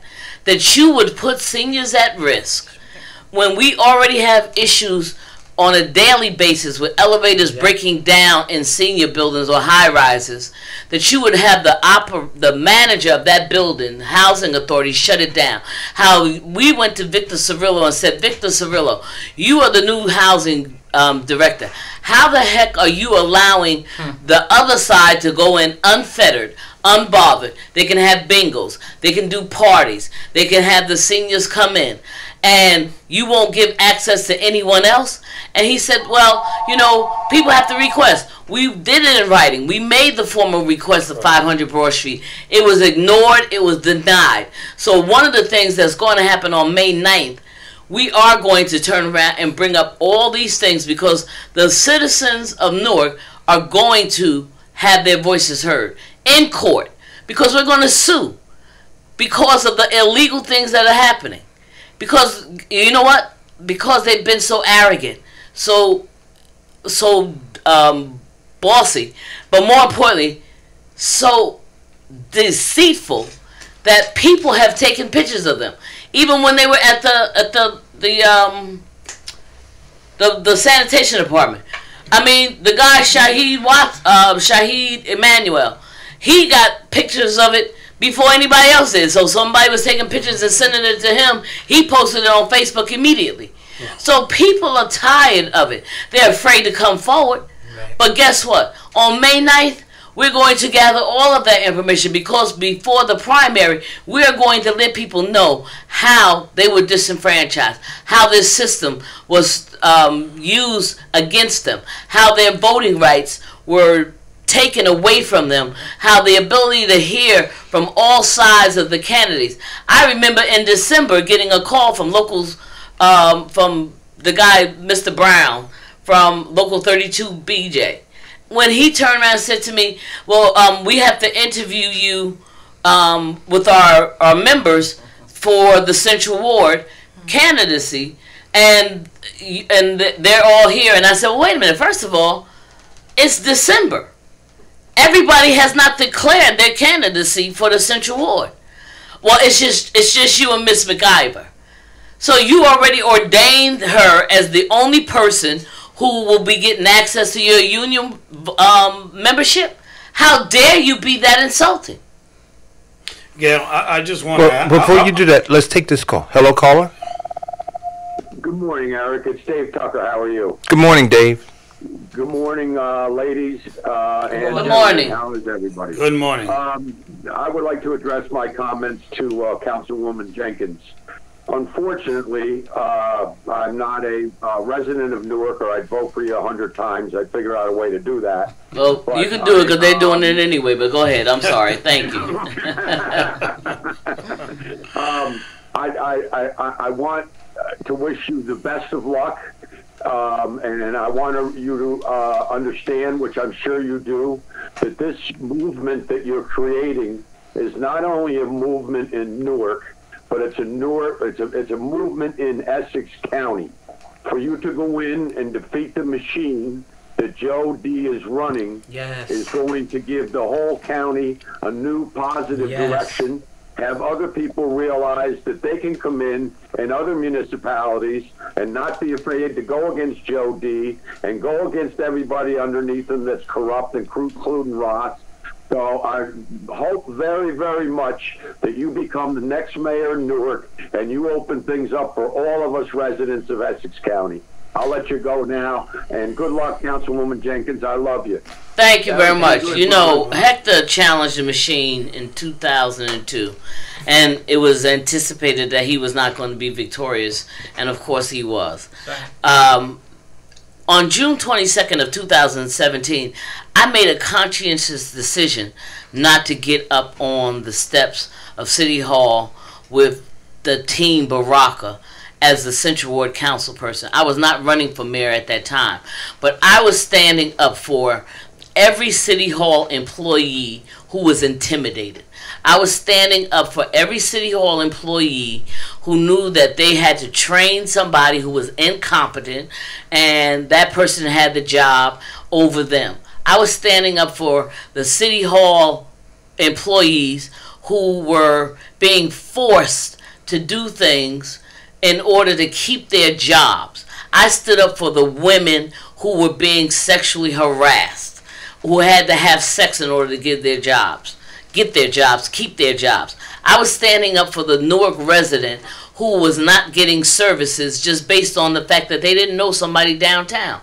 So that is the movement that Gail Cheneyfield Jenkins started.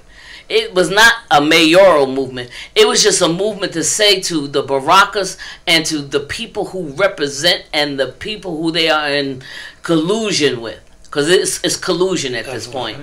It was to say, you will not break my back. You will not make me bend. You will not make me take your crap, swallow it, and think it's okay. I just wanted to add, and I'm going to put this out here, because the facts do matter. I'm going to throw a name out here because I got her permission today to do that. This is one of the brave individuals that are fighting. She works for housing. She was just transferred because she decided to take a stand, and they transferred, just to make her life impossible. Right. And she went to all the necessary. The human resource department. Yeah. She reported it ahead of time. She, they called up somebody that's elected, threatened her while she was out here supporting the Gail Cheneyfield team. Her name is Sedalia Pereira. Yes. She told me that I can use her name. Okay, I'm so disheartened again because I know the Raz Baraka family for so many years. Yep. And I don't talk ill of anyone. That's why I don't like using names. But to see this and what they're doing, and they made her life impossible because she didn't have a car. They moved her for no reason. And I told her, if you needed me to pay for an attorney, I'm going to do that. Like I said, I'm not doing this to come and get a job or come in here. But you know what? We got to have some independent voices. Donna and I have spoken. I said, Donna, I wish her the best. And I think we've had a strange set of things. We have events, and we have all candidates that are even running against our candidates show up and speak, because this is no longer about individuals in the city. This is about the whole corruption that is going on. Right. And all these people are complicit to the point that when they start looking at this, and you already have authorities that are looking at it, you're going to see a lot of people, and I like to bring his name up, Frank Hertz. But he said a lot of people are going to go to jail. Yeah. Because the reality is they are no longer just doing things for what is best for the city of Newark, but what is best to keep them elected, what is best to help their friends make money, and what is best for them to get donations into their coffers so that they continue to be there. Our team, a lot of us, and including me, we're running for term limits. I have a great relationship with Gail. I gotta say this because the newest thing is that I'm getting from a lot of people that are talking in the city. They're saying, "Well, we're saying that when she comes in, she's gonna fire a lot of us." One thing I know for sure, that is not who she is, and she will win. And I said, what we need to do is go further in the sexual harassment law. And I spoke to her day one. I said, you didn't go far enough. It has to be just plain harassment, bullying. We have to pass a law to protect that. If you are in a city employee and somebody's running for office, including me, and I'm not doing my job, and you as the citizen have the power to tell me, hey, I'm not voting for you, you can feel free that you can go in front of me and say, I'm not going to go with you, I'm going to go, and I can't do anything to hurt you. That's right. That has to happen, because until we don't do that, the caller that just called right now, I thank him, because this is rampant all over this county. Yeah. All right? And you look at the reasons they do it, it's very obvious. Patronage, they have multiple jobs. The reality is the reality. This is why I came back out here to run again. I didn't have a need, but you know what? We have to have citizens that come out here and speak up about what's going on. And I'm glad it's happening, because I remember being a sole voice back in 2006, 2002, and I see it happening again, but it is getting worse and worse and worse. So, Sandy, you said you'd like to call in. The call-in number I posted at the top of the thread, but it's 973-672-1271 or 973 888-677-3753. I'll ask somebody to put that in the thread again for Sandy or anybody else who wants to call a number. So they've been denying intimidation. Because they're lying. Because they're lying. And if they're going to be man enough to do it, then say, yes, I did it. But here's something that happened. Here's something that happened. Gangsters. The other day, they actually took a newspaper, Local Talk, which has been around since 2000. Right. And blocked them. And it has been in City Hall. It's been in Orange City Hall. It's been in East Orange City Hall. They had their people take 200 of those newspapers that were down there, and they tossed them in the garbage. Because they didn't feel as though Local Talk was giving them the press they wanted. Right. See, maybe Local Talk was giving them the press they deserved, but it wasn't the press they wanted. And so they took it upon themselves to do that. Now, and I'm going to say this, and then we're going to move on. Somebody tagged me in a thread about the water. Because I've been big on talking about this water. The fact that the mayor got a letter in September, and the letter was based on tests that the city sent out and came back. And this organization said, hey, wait a minute, Mayor. Based on the test that you guys sent out, we see that you guys have more than, or close to doubled the lead level, which is 15 parts per billion. You're at 27 parts per billion. We're concerned. We want to let you know that, and we want to find out what you're doing to inform residents. Right. Right? Then they said beyond that, you've got some levels that you guys tested that are 50 parts per billion. Right. Almost 3 times, Mayor. Right. Right? Then they said, you've also tested at least one place that is at 137 parts per billion, 9 times, Mayor. Yeah. So we just want to know, what is your corrective action plan? What is your schedule? What are your delivery systems? We want to make sure, and we want to know that you have a plan to message out to the people. And in this letter, they said, we recommend that you do it in English and Spanish and Portuguese so that people understand. Right. The mayor kicked that down the road, kicked that can down the road, and did not respond. Right. So somebody tagged that mailer. Yeah, there was a mailer. that blue mailer saying there's lead in the water. That's all. Right. He sent that out. And they did the 411, the 4311 calls. No, not then. Please hold call. About 2017. Okay. He did the lead mailer on. Right. It was in blue paper, and I'm glad the residents that found it, because I have mine too, found it. Yeah. But we also now are looking at the chemical levels in the water. Right. And I don't want to deviate too far over to that. But Brenda Toyloy, who used to sit on the water board for him and Corey, and she resigned from both because they didn't want her to do her job, and she was rattling too many cages. She stood at the council meeting about 6 months ago, and she told them not only is the lead an issue, but the benzene levels, and benzene directly causes cancer, are at 200 and higher. And they should only be at 4 or 6. Right. So we shut down every water fountain in every school in Newark. It took them 7 to 8 months to complete those tests. When they did those tests, the water fountain inside West Side Park, which the kids at South 17th Street use for gym, was at 98 parts per billion. And all Joe D did was put plastic on it for a couple of days, and then they removed it. So across the city, that's been an issue. Don, are you alarming the public or are you informing them? I want to know, because the last time, Gail did this in a meeting, they said she was causing an alarm that shouldn't have been done. And all we're asking for, and as a taxpayer, I'm not in elected office, but I did appreciate the fact that Gail brought up the subject matter and the dialogue into the forefront. Well, I'm alarming the public, Right. And so when I was tagged in the and it's the official city Facebook page. Right. Right. Right. I was tagged in the official city Facebook page. Yeah, Eric, you don't know what you're talking about. No. And I went to respond, and I realized that they changed the settings, so I can't comment. Right. So wait a minute. So I want you to understand. This is not Raz's personal Facebook page. Right. This is not Mitty's personal Facebook page. This is a city-operated Facebook page. So my understanding is that whoever's operating it is paid by city dollars. Right. Yes. Right? And it is a government page. But much like they took the,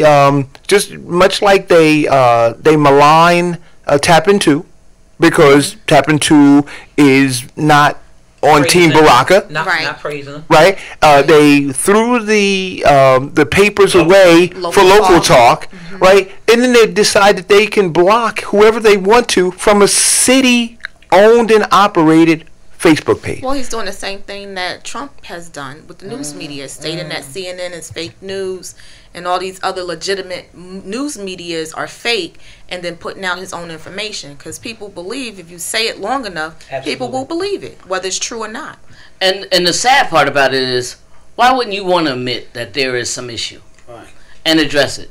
You know, people say, oh, well, if it was true, he would address it. Well, look how long it took them in Flint, Michigan to address it. Because the same water group that sued for the Oprah information to get from the city of Newark is the same group that sued in Flint, Michigan. Okay? But on September 13, 2017, there was a letter sent by some concerned citizens alerting the mayor about the concern because they had been made aware by the group that was working with Flint, Michigan. And I'm just looking at the names on this letter that said to the mayor, we got a problem. Joseph Delafave, Executive Director, Ironbound Community Center. Amy Goldsmith, New Jersey Director, Clean Water Action. Sarah Imperial, Staff Attorney, Natural Resource Defense Council. Vivian Frazier, President and CEO of Urban League. Phyllis K. Sallow, New Jersey Citizen Action. Ray Ocasio, La Casa de Don Pedro. Stacy Berger, President of the Housing Community Development Network of New Jersey. Richard Roman, New Community Corporation, CEO. Veronica Manning, Unified Vailsburg. Deborah Smith Gregory, NAACP. Harold Edwards, Resident Leader, Central Ward. Now, even these people on September 13th of 2017 sent this certified letter. And then for them to say, oh, the Wall Street Journal is lying. These other 11 New York Times, everybody's lying. But here's my question about those people, and I want to play this clip. Okay. Where all those people that are in there now, right? These articles coming out all over the place, but I don't hear any of the ones that you just named. I don't hear them talking. I don't hear them mobilizing and organizing the community around it, right? They get funding as well. Oh, I understand that. Okay, they get funding. I understand that. So here they recognize and say, oh my gosh, we got a problem. Right. But now they got a bigger problem because they're between a rock and a hard place, because if they continue to talk about the problem, right, then they run the risk of suffering repercussions. Right. Correct. See, that's why we need to do a complete audit of all of these cowardice organizations and that's what we in our community. Right. And if they are not serving the best interests of our community, we need to extricate them. We need to get them out. And then we as a community need to be supportive, more supportive of those organizations that are working really hard to do real work. So, Councilwoman. Yes. In June, when I didn't see you standing on Step City Hall, but I saw a whole bunch of people that Mayor Baraka was fighting against, standing with him, embracing him. You know, because I did have that caller hold in. We're going to... Hello, caller, go. Caller, go, please. Hello, last time. Sometimes you guys try to listen to the show, so there's a delay. So you got to turn off your phone, and when you call in, just listen to the phone you're calling in on. But I didn't see you standing there. But I did see folks standing there who were embracing him and whom he was embracing. So it wasn't like they were embracing him and he was pushing away from them, you know, to try to give a wink to the community that I'm still with y'all.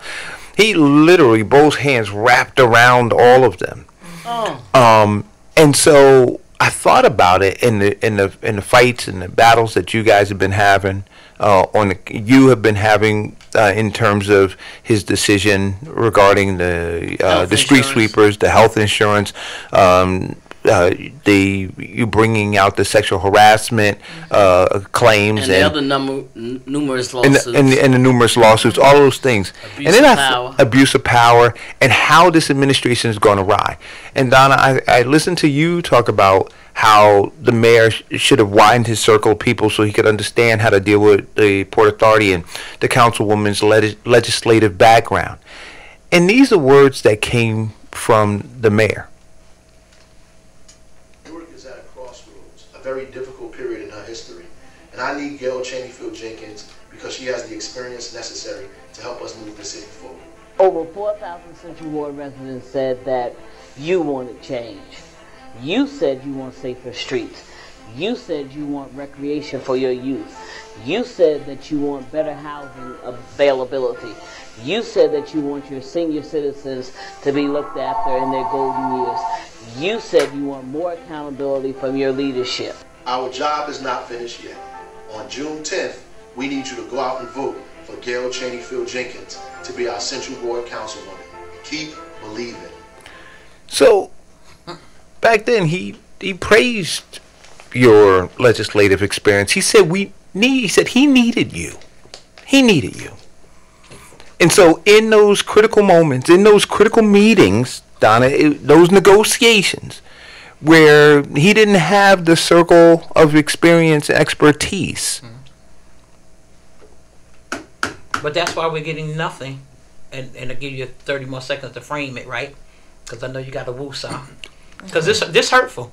This is hurtful. Like I told you before, I need the tissue. Right. But I'm over it now because I realize that there are so many people hurting from us down, from us up, that the words, the inability to sit down with corporations and get things done, the fact that we're still only hiring 2,000 and 3,000 children for the summer, and they only working 4 hours a day for 4 days, that is acceptable in 2018 with all we got going on. The yelling and screaming we did at Cory Booker and demanding in front of his house. I should have been in front of Rad's house. I'm disappointed in myself. Because if Cory would have done this, I'd have been in front of his house. Nothing. What do you think shooting? I want to ask you a question. Nothing. What do you think the hesitation was with you? Because you just said, that, you because it's a fight. Mm-hmm.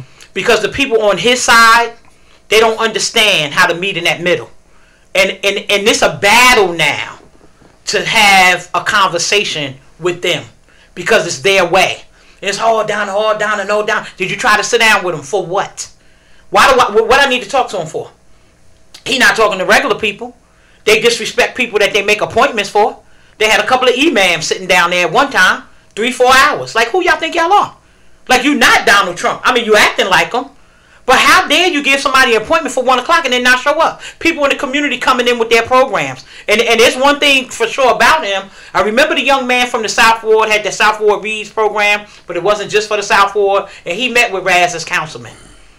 And the baby was screaming at a couple of rallies, he stole my program.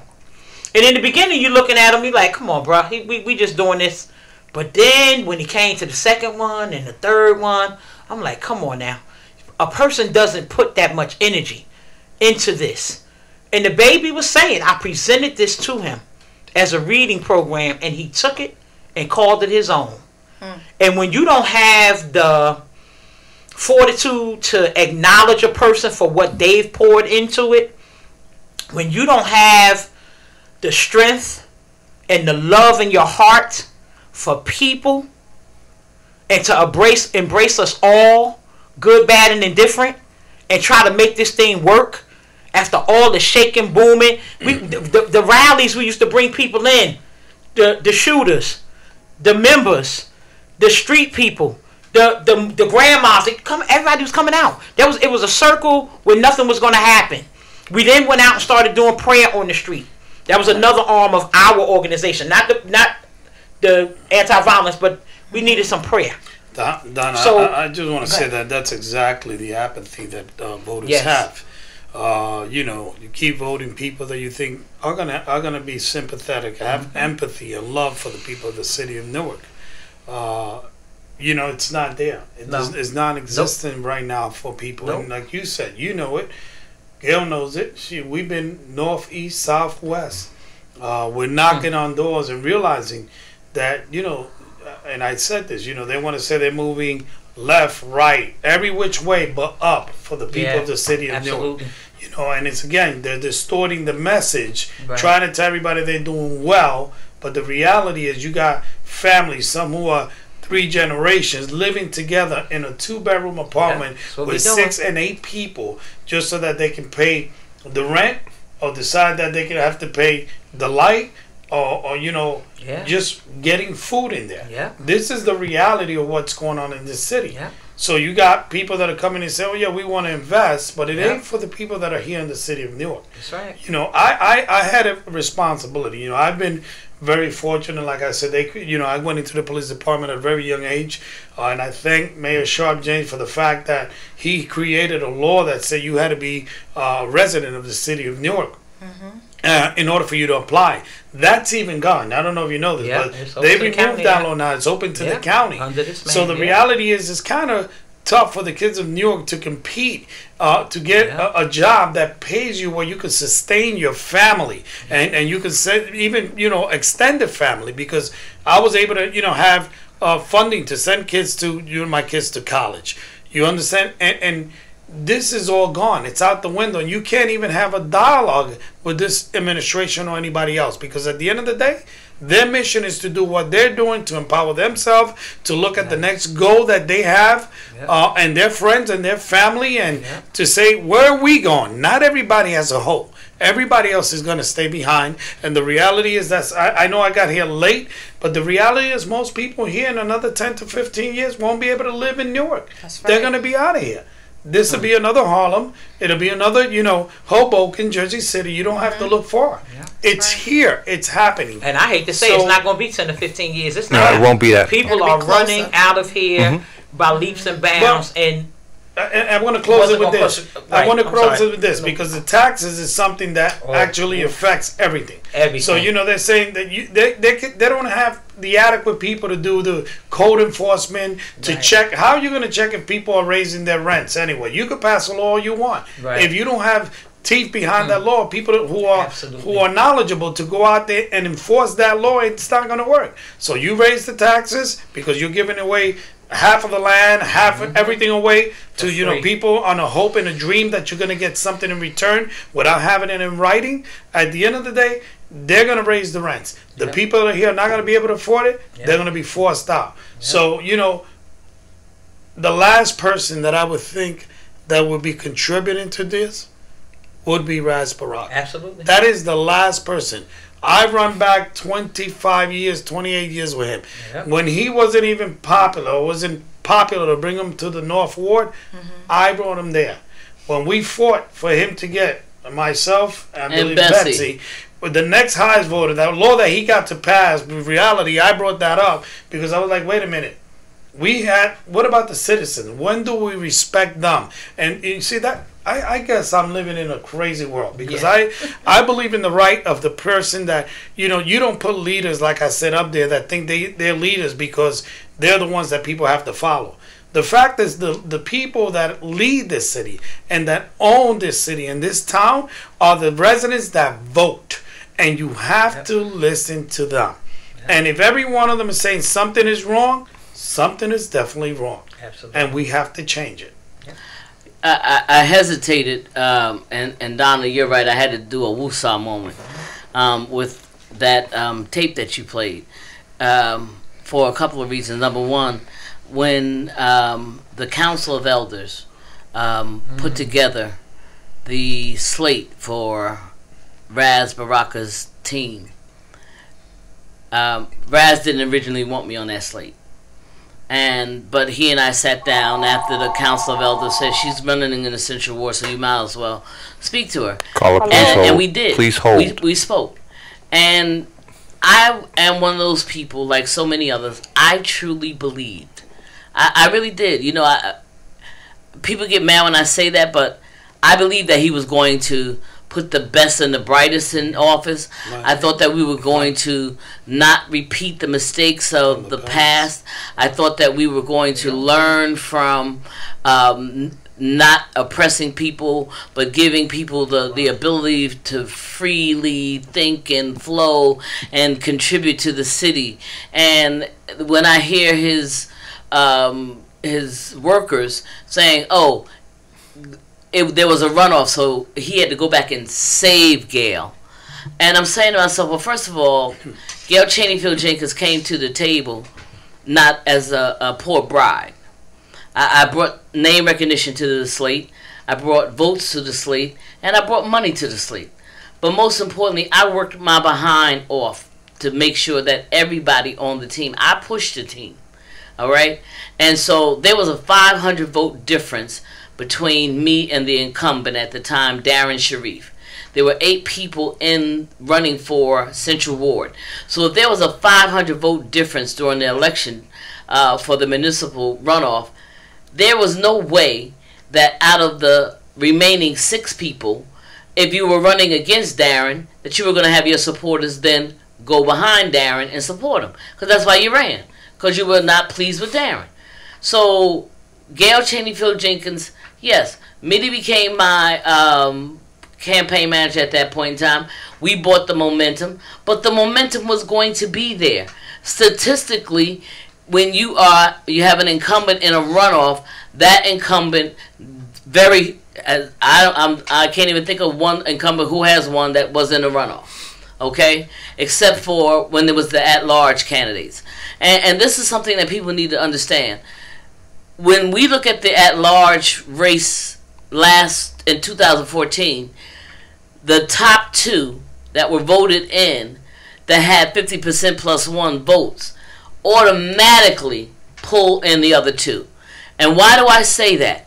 Because people have to be careful when they're talking about voting for a Donna Jackson, when they're talking about voting for a Bessie Walker, when they're talking about voting for a Hector Cachado, when they're talking about voting for Ariana Perillo, when they're talking about voting for, what's the young man, Victor Monterosa, when you're talking about all these people who are running at large, if people go in, and that's one of the reasons why they did not want the ballot for Donna and David Walsh to be successful, because they didn't want to be able to pull that rabbit out of the hat again, that they were able to get 1, 2, 3, and 4.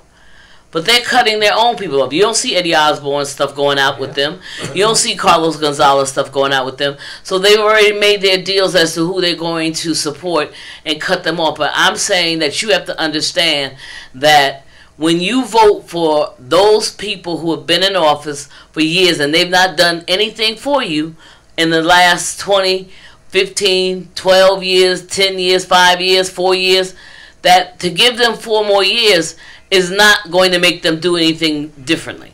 But you will automatically pull in at-large candidates that haven't done anything for you, may not have done anything for you, and you will have the same thing. So we can't do we can't do the same thing and expect different results, is what I'm trying to say.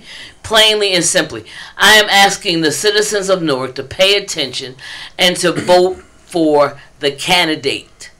You know, whether they're on a team or not, but be careful.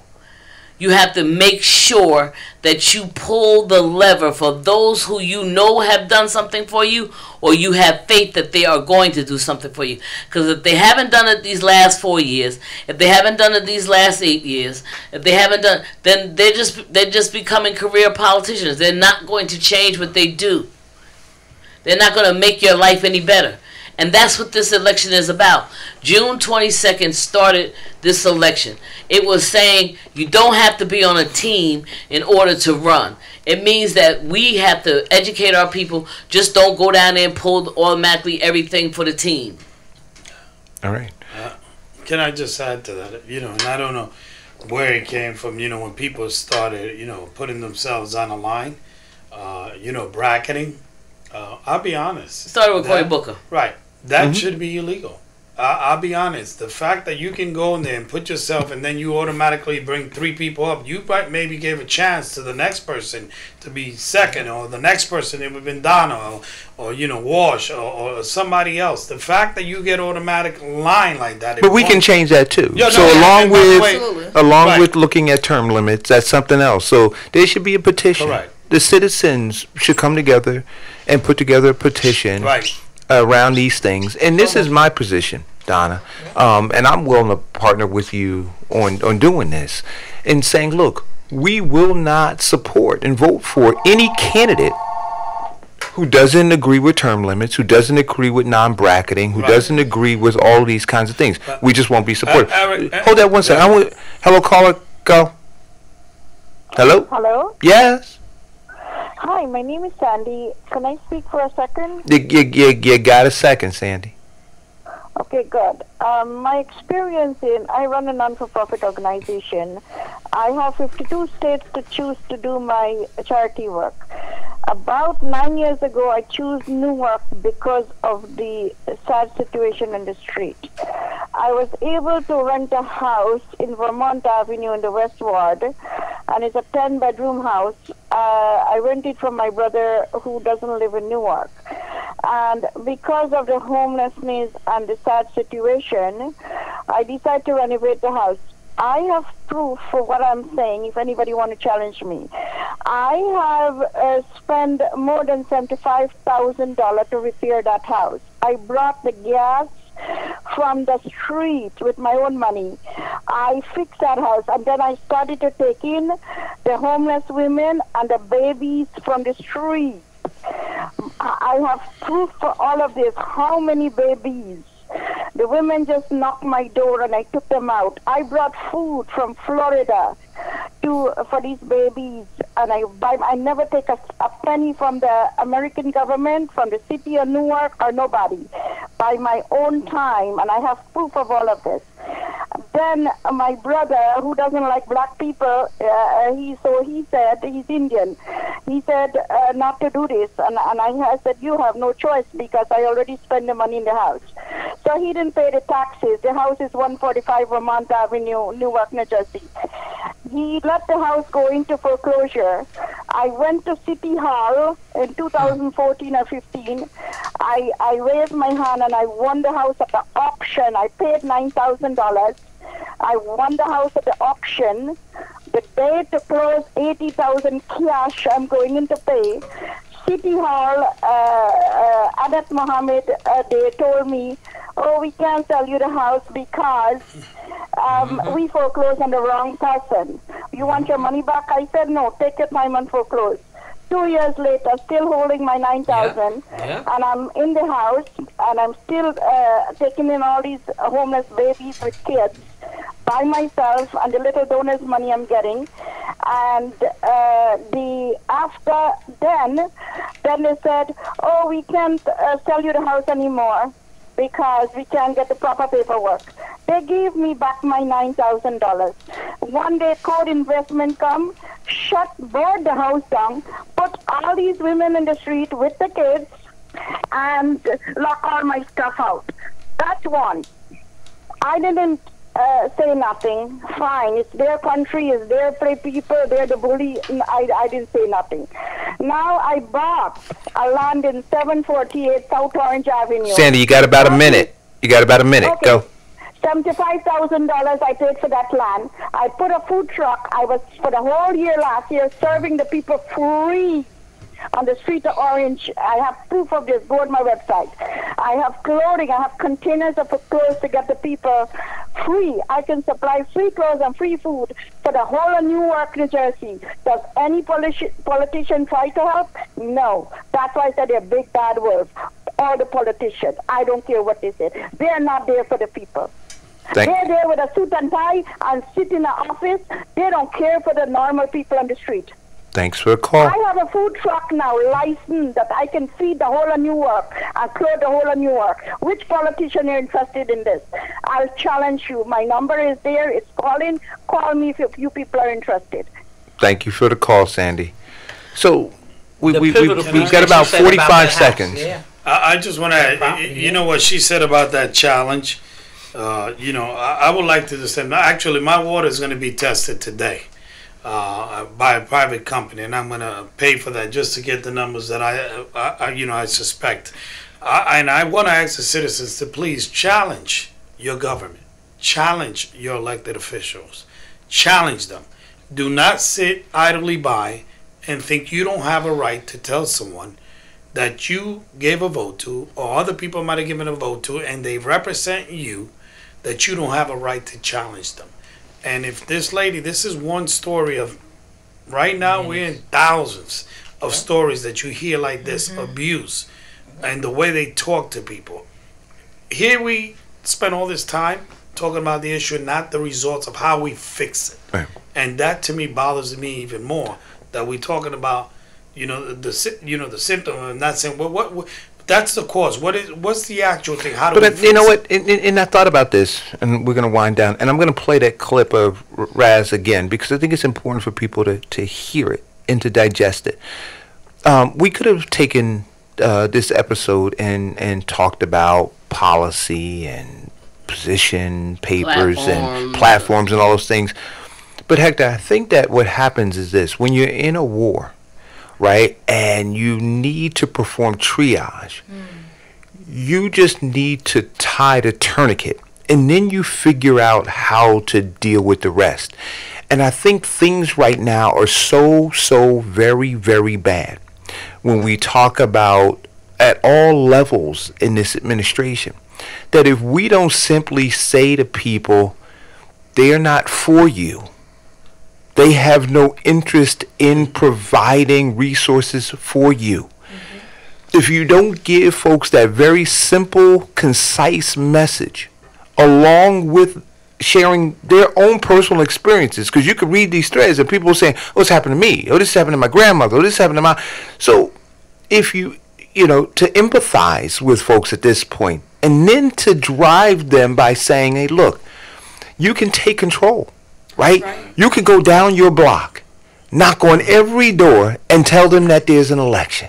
That's what you can do. Every single person who's watching this show, who's listening to this show, you can do that. Every person who watched your video, Donna, 8,000 or more views, if all of those people just walk their block, there will be enough votes to change this thing. And then, those same people, that new administration, those same people have to hold them accountable for the exact same thing. Before you play that clip, I just want to say what the woman was touching on is about the housing needs in the city of Newark, and she was talking about the fact that she was providing housing for homeless. People have still confused whether Gail Chainfield Jenkins stands for affordable housing because of this inclusionary zone ordinance, which is the illusion of inclusion, because it's still not affordable. I help build low moderate rate housing, over 20,000 units. I am in total support of being able to do that and willing to do that in the neighborhoods while we were still doing downtown. While NJ Pack was being built, we were building in the neighborhoods. While the East Ward was being built, we were building in the South Ward, Central Ward, low income, Winona Lippman, West Kenny Gardens. So my whole family and my whole support has been that of making sure low income housing has been built. I also support moderate rate because I know there are people who buy $5, they're not eligible for an RPM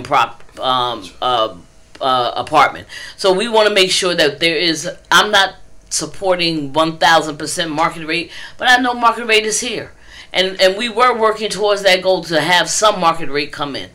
But at the end of the day, I just want to address two things. Gail Chainfield Jenkins and the people who are running that are not on Team Baraka, every one of us understand the city is in crisis. We're divided.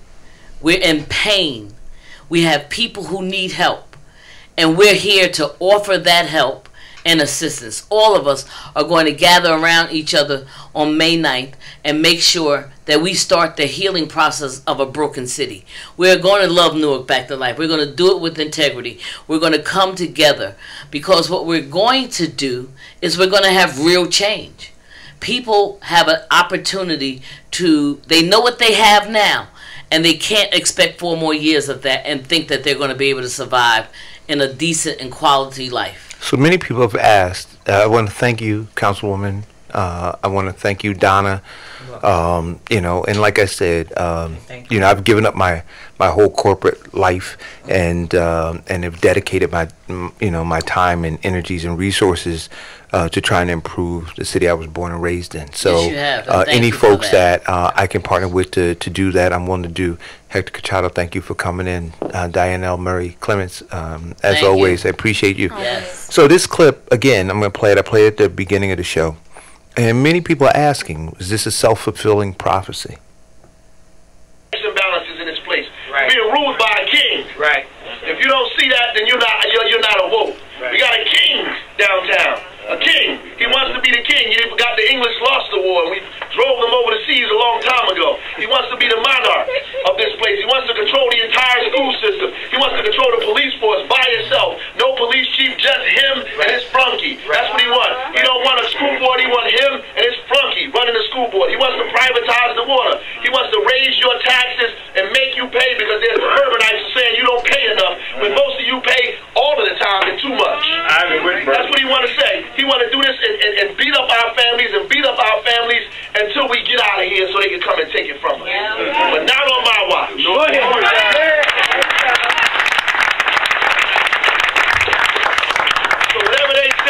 they can say whatever they want to say, but they ain't going to never say that I was with them. They can spread all kinds of rumors they want, but they can't never say we ain't fight back. History will never record me as a capitulator. History will never record me as somebody who took the money and turned my head, who stopped speaking loudly, who went with them out of the convenience because they gave me a job or made me feel good, or gave money to my church.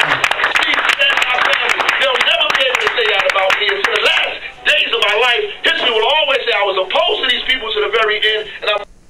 Thank you for listening. This was the Eric Dawson Radio Show, 95.1 FM. Election Day, May 8th. Please get out and vote.